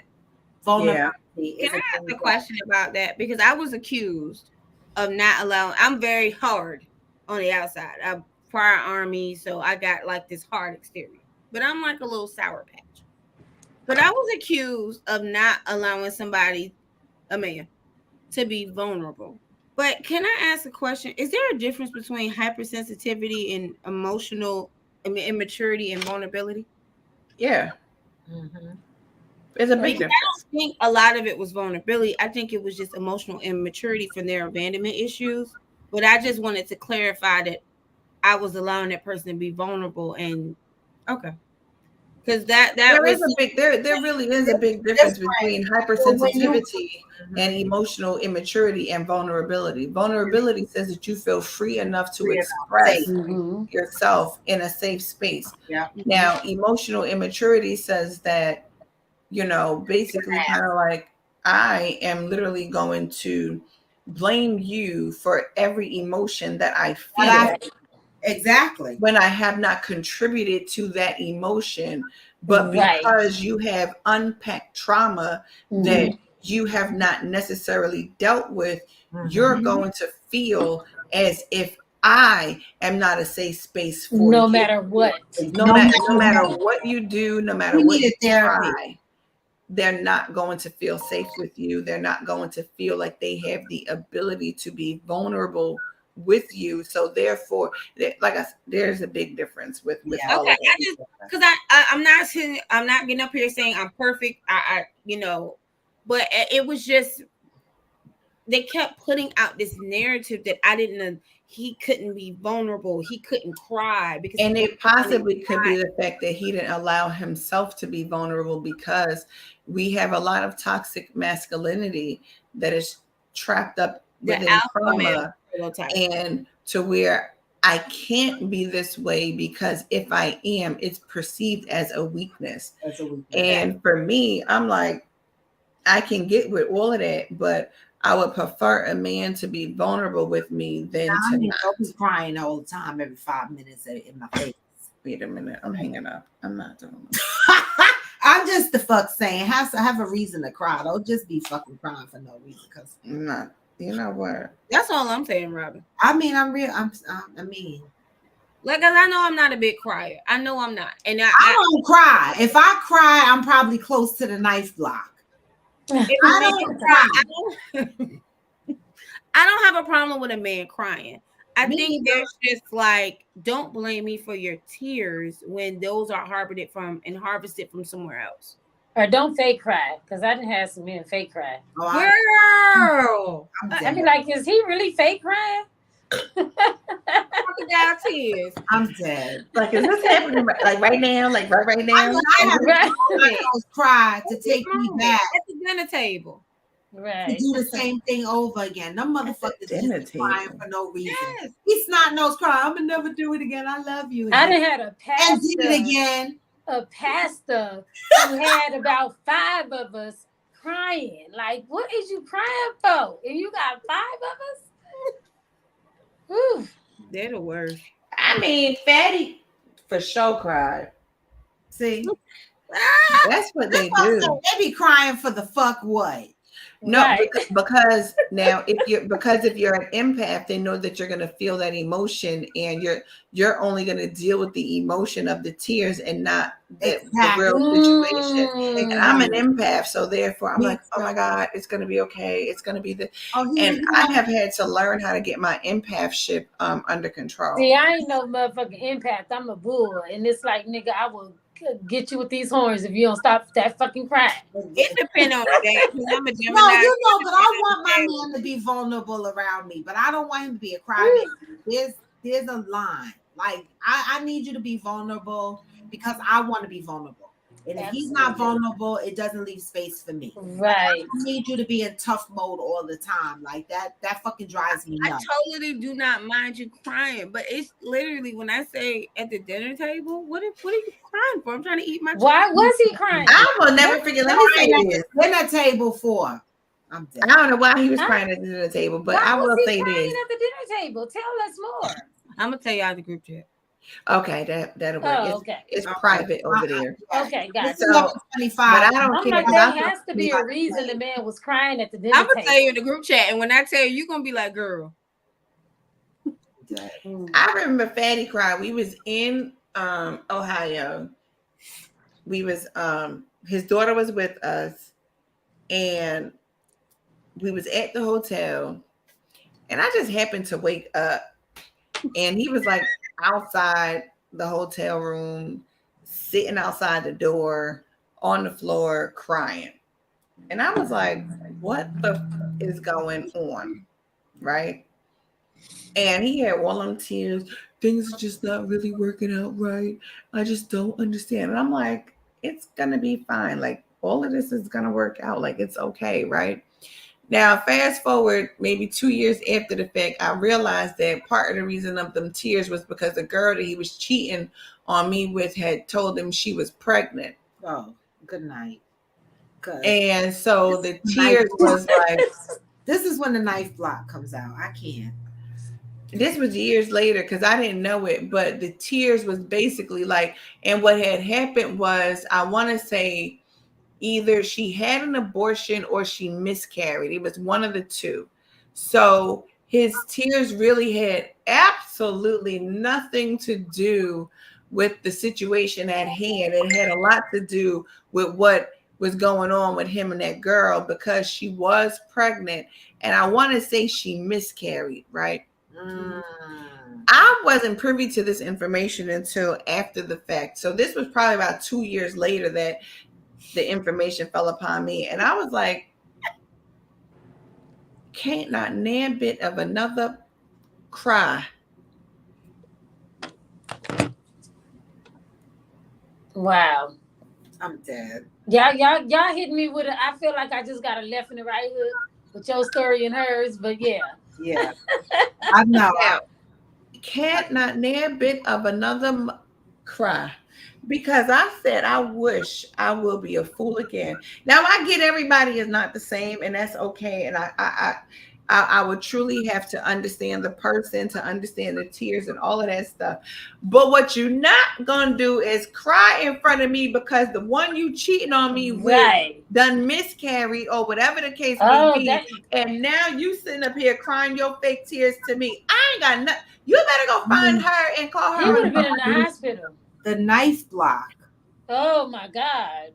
There's certain shit you wear orange jumpsuit for. Right. Right.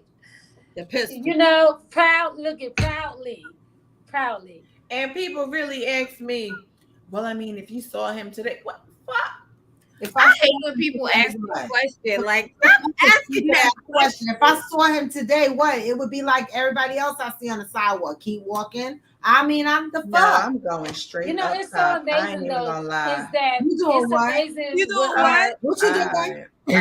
No. You gonna do the same thing I'm gonna do to that girl that I waited for at Short Hills Mall? You gonna go inside their motherfucking head? You gonna do that? Not. No. Me either. It's amazing when we look at our unhealed self and the stuff that we dealt with, and then what our healed self would be like. I'm still not healed from. I literally said that the other day. I said, did I really date? Right. What was wrong with me? Yeah.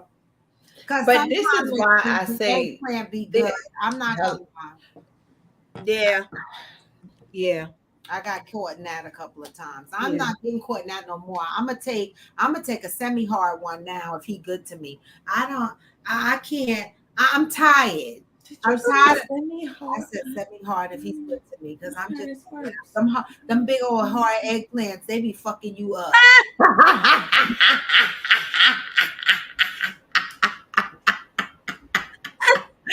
Some ones that be taking their bladder rack root and shit. Those are the ones that just Some ones that be on their sea moss and all that. Exactly. You toxic as fuck. Listen. Well, I guess that's all of them because you know everybody got on sea moss during COVID. I got sea moss. Yeah, and elderberry. Right. Bladder rack. Didn't know how to spell it, but they was on it. Ashwagandha root, all that stuff. I'm on that shit. Ginger tea. Yeah, I've been on ginger from before COVID. I love ginger. I love it. I love it. They got off all that extra stuff. Next thing you know, you mad hard, everything hard. You exactly. Then you be fucked up in a relationship, toxic.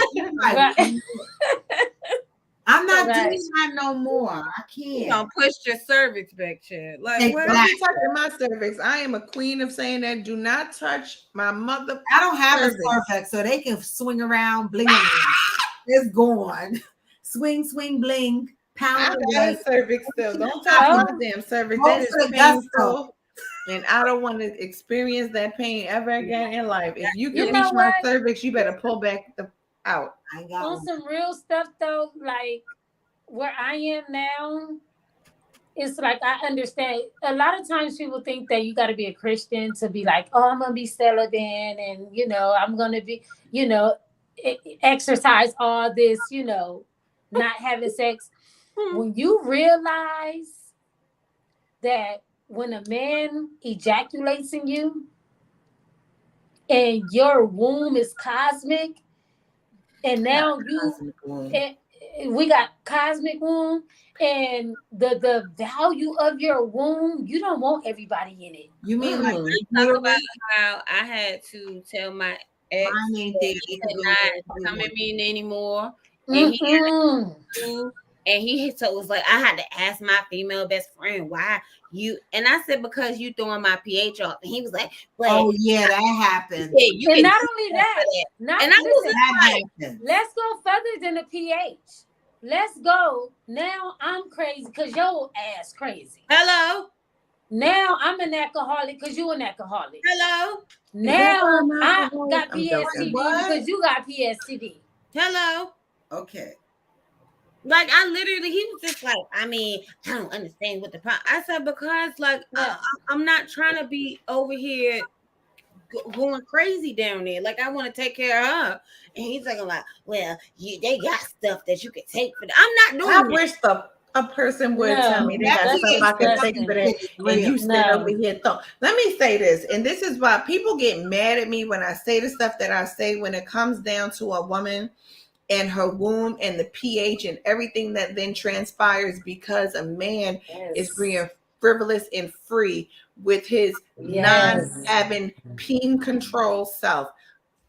I am an advocate for womb care. Okay? Yes. Because at the end, and this is why I am very vocal about it, because that's why I said earlier, I cannot be with a man that chooses to be with multiple women at the same time. It does not work for me and my womb because I am sensitive and I do not want their bacteria. I don't want that woman's craziness. I don't want that woman's emotions. I don't even want your goddamn emotions. You understand what I'm saying? Because when Nikita, you are absolutely right, because the connection between soul and spirit happens at that point of ejaculation and also prior to that intimacy. So I realize that in the power that intimacy absolutely does have, it also has the power to alter you. Yeah. Ooh. So you can't be intimate. When I started to cut you off, this when I realized that it didn't just become sex to me no more. Yeah, it cut everybody off, because I wasn't even sexually attracted. I wasn't even emotionally attracted to you anymore, because I was just like, this is so much deeper than my pH balance. I don't want any of whatever you got going on in your area. Because a lot of this stuff we blame it on our bloodline, and it's the Negroes that the niggas. We've been laying up with. Hello. I am very much so cognizant of all of that. I can't just give it away no more. That's why I advocate for the beat and the buzzers, because I'd rather much do it myself than you come up here and you lay in my bed and that's why protection is so important as well. We think that it's only protecting us from pregnancy and STDs. No, it's protecting me from all of that. Negative energy. Nikita, I kept a journal for a month, and I said every time I would journal every time this person came around, how I felt afterwards. He would come around, and for 5 days I would come from work to bed. I was so depressed and sluggish. And when he would be gone for a while, I'm up, I'm alert, I'm good. But as soon as he came back around, I'm down. Yeah, you was dealing with his depression and his sluggishness. There's been, I like to drink my wine, but I mean, I'm not an alcoholic. I get shit done. I have to go about my life, but I realized that I was dealing with somebody who was actually an alcoholic, and I started to exhibit the behaviors of an alcoholic,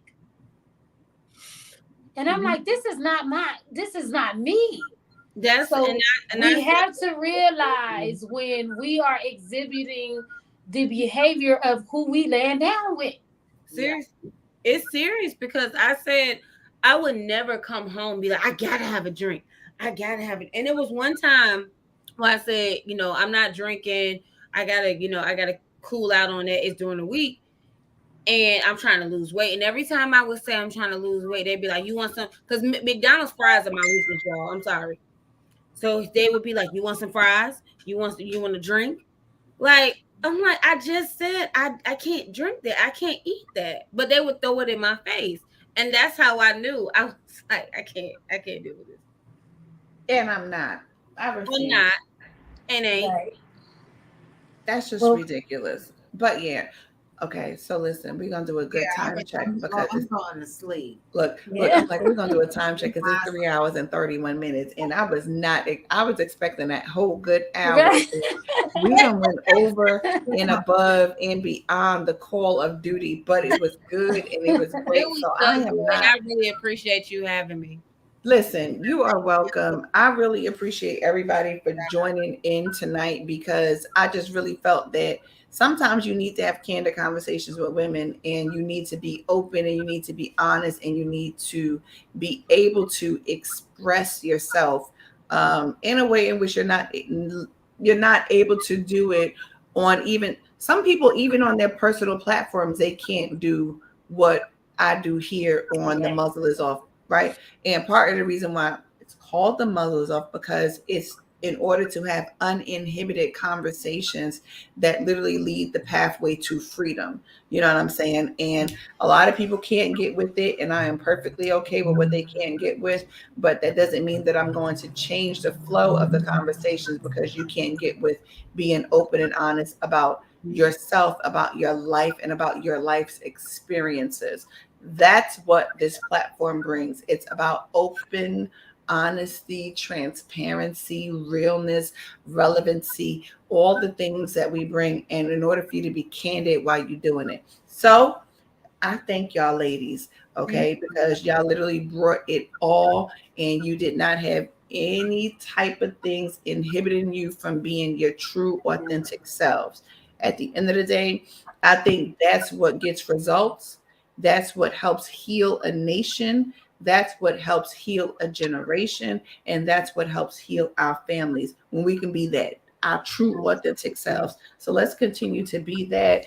And, we'll probably have to bring this back for a good round 2 of the Muzzle Up Ladies conversation. So y'all already know it's going to come. I'm going to do this very same thing with some men. So when I do it with the men, y'all got to be in the comments the same way DJ Left Eye, whatever the heck his name was in the comments. That's the same way you blocked him. Right. DJ Left Eye. But y'all be in the comments as well when we do this with the men, and allow the men to have the freedom and the candidness to speak their truth, right? Like, we wanted to speak our truth, and I want the men to speak their truth. Absolutely. In its fullness for how they feel. Yes. That's what the hell we about to do. Because I think we just need to have more open and honest conversation. Because I'm like, something is going on in this world right now. And I don't exactly know what all this stuff is, but whatever it is, we need to talk about what's going on, because we have a lot of confusion that is happening in relation in how we relate to each other as a whole. A lot of misunderstanding, yes. A whole lot. And I feel like we need to get it under control now, because it's too much. Half of y'all following a whole bunch of conspiracy theories that just ain't true. And one of them is the fact that we really think that a man's natural state is to be non-monogamous, and it's just not. I hate that shit. Yeah, no, I had to look it up today because I really needed to understand it, because I said I'm tired of hearing that's normal. Yeah, and I'm like, it's really not. It has always been a thing since the beginning of time of monogamy. It's just been cultural that monogamy has changed. It's a cultural construct. It has absolutely nothing to do with nature. So I just said, you know what? I'm tired of it. And when the men get on, I'm just going to tell them that, so that they can fully understand that you believe that it's a cultural construct, but it truly is a cultural construct, but it also has nothing to do with your nature. Your nature does not say that you should be non-monogamous. Like, that's just dumb, and it doesn't necessarily make sense. And especially from the so-called animal line in which we are derived from, it's just not true. So I see there's been a series for you girls. Yes. I know, right? Yeah. Getting it. I know one thing. If I can say something, I'm tired of this Beyonce argument. And that's why I said I can see there's been a series, because it's so much to unpack that, you know what I'm saying? We literally got through like 3 questions, and I had a whole 12. I had a whole 12 with like A, B, and C. Yeah, it's a lot to unpack. It's a lot to unpack. And so we'll do it. I'm down. If you ever want to do it again, I'm down, because it's a lot to unpack. Good. We're going to do it then. And with I'm scratching, but yeah. Goodbye. You're not all right, ladies. And with that, I showered and shit. I rode my bike before. And you did. And can we just acknowledge real quick before we get off the here? I wanted to say, can we please see that earring that you got hanging? Right. You see that? Watching her earrings. Is that like a Black Power? Yeah. Oh, me? Yes. Yes. This coffee. It's the best. I love it. I love those. Yes. Yeah. Thank you. Yeah. I kept looking at them like, I love those earrings. Right. Because you we put our fist up at all times. Yes. Glam Fine Closet. Go follow her on IG. What's her name? Glam Fine Closet. We got a Glam Fine Closet on Instagram. And everybody can't rock those, but since you rocking the, you sure are. It's the pull away from the, this. Right. Beautiful. This is why this is getting weaved back up next week. I thought I had my appointment tomorrow, but honey, you look beautiful. I'm like, you know what, Nakia, thank you, because I feel honored to be on a platform or to have been on a platform with all you beautiful, natural, and we seasoned women and we look hella good. Hello. Yes, beautiful. Right? So. I listen, I just did a video the other day. Well, I'm probably the oldest one on here, but I'm just saying, you know, I'm not out here wearing 2-pocket house coats. All right. I'm still the fuck outside. Oh, I've got a 2-pocket house coat. Even though the grandmamas in the 2-pocket house coats, them men paid all the bills. So maybe I not mattress. Right. I probably need to get that. I probably need to get a 2-pocket house coat. I got my 2-pocket house coat with the slippers. Well, I might not have and the sponge rollers. Don't forget the sponge rollers. Listen. Something, right? Yeah. And with that, we out. Thank you. We out. Bye. Good night. Bye.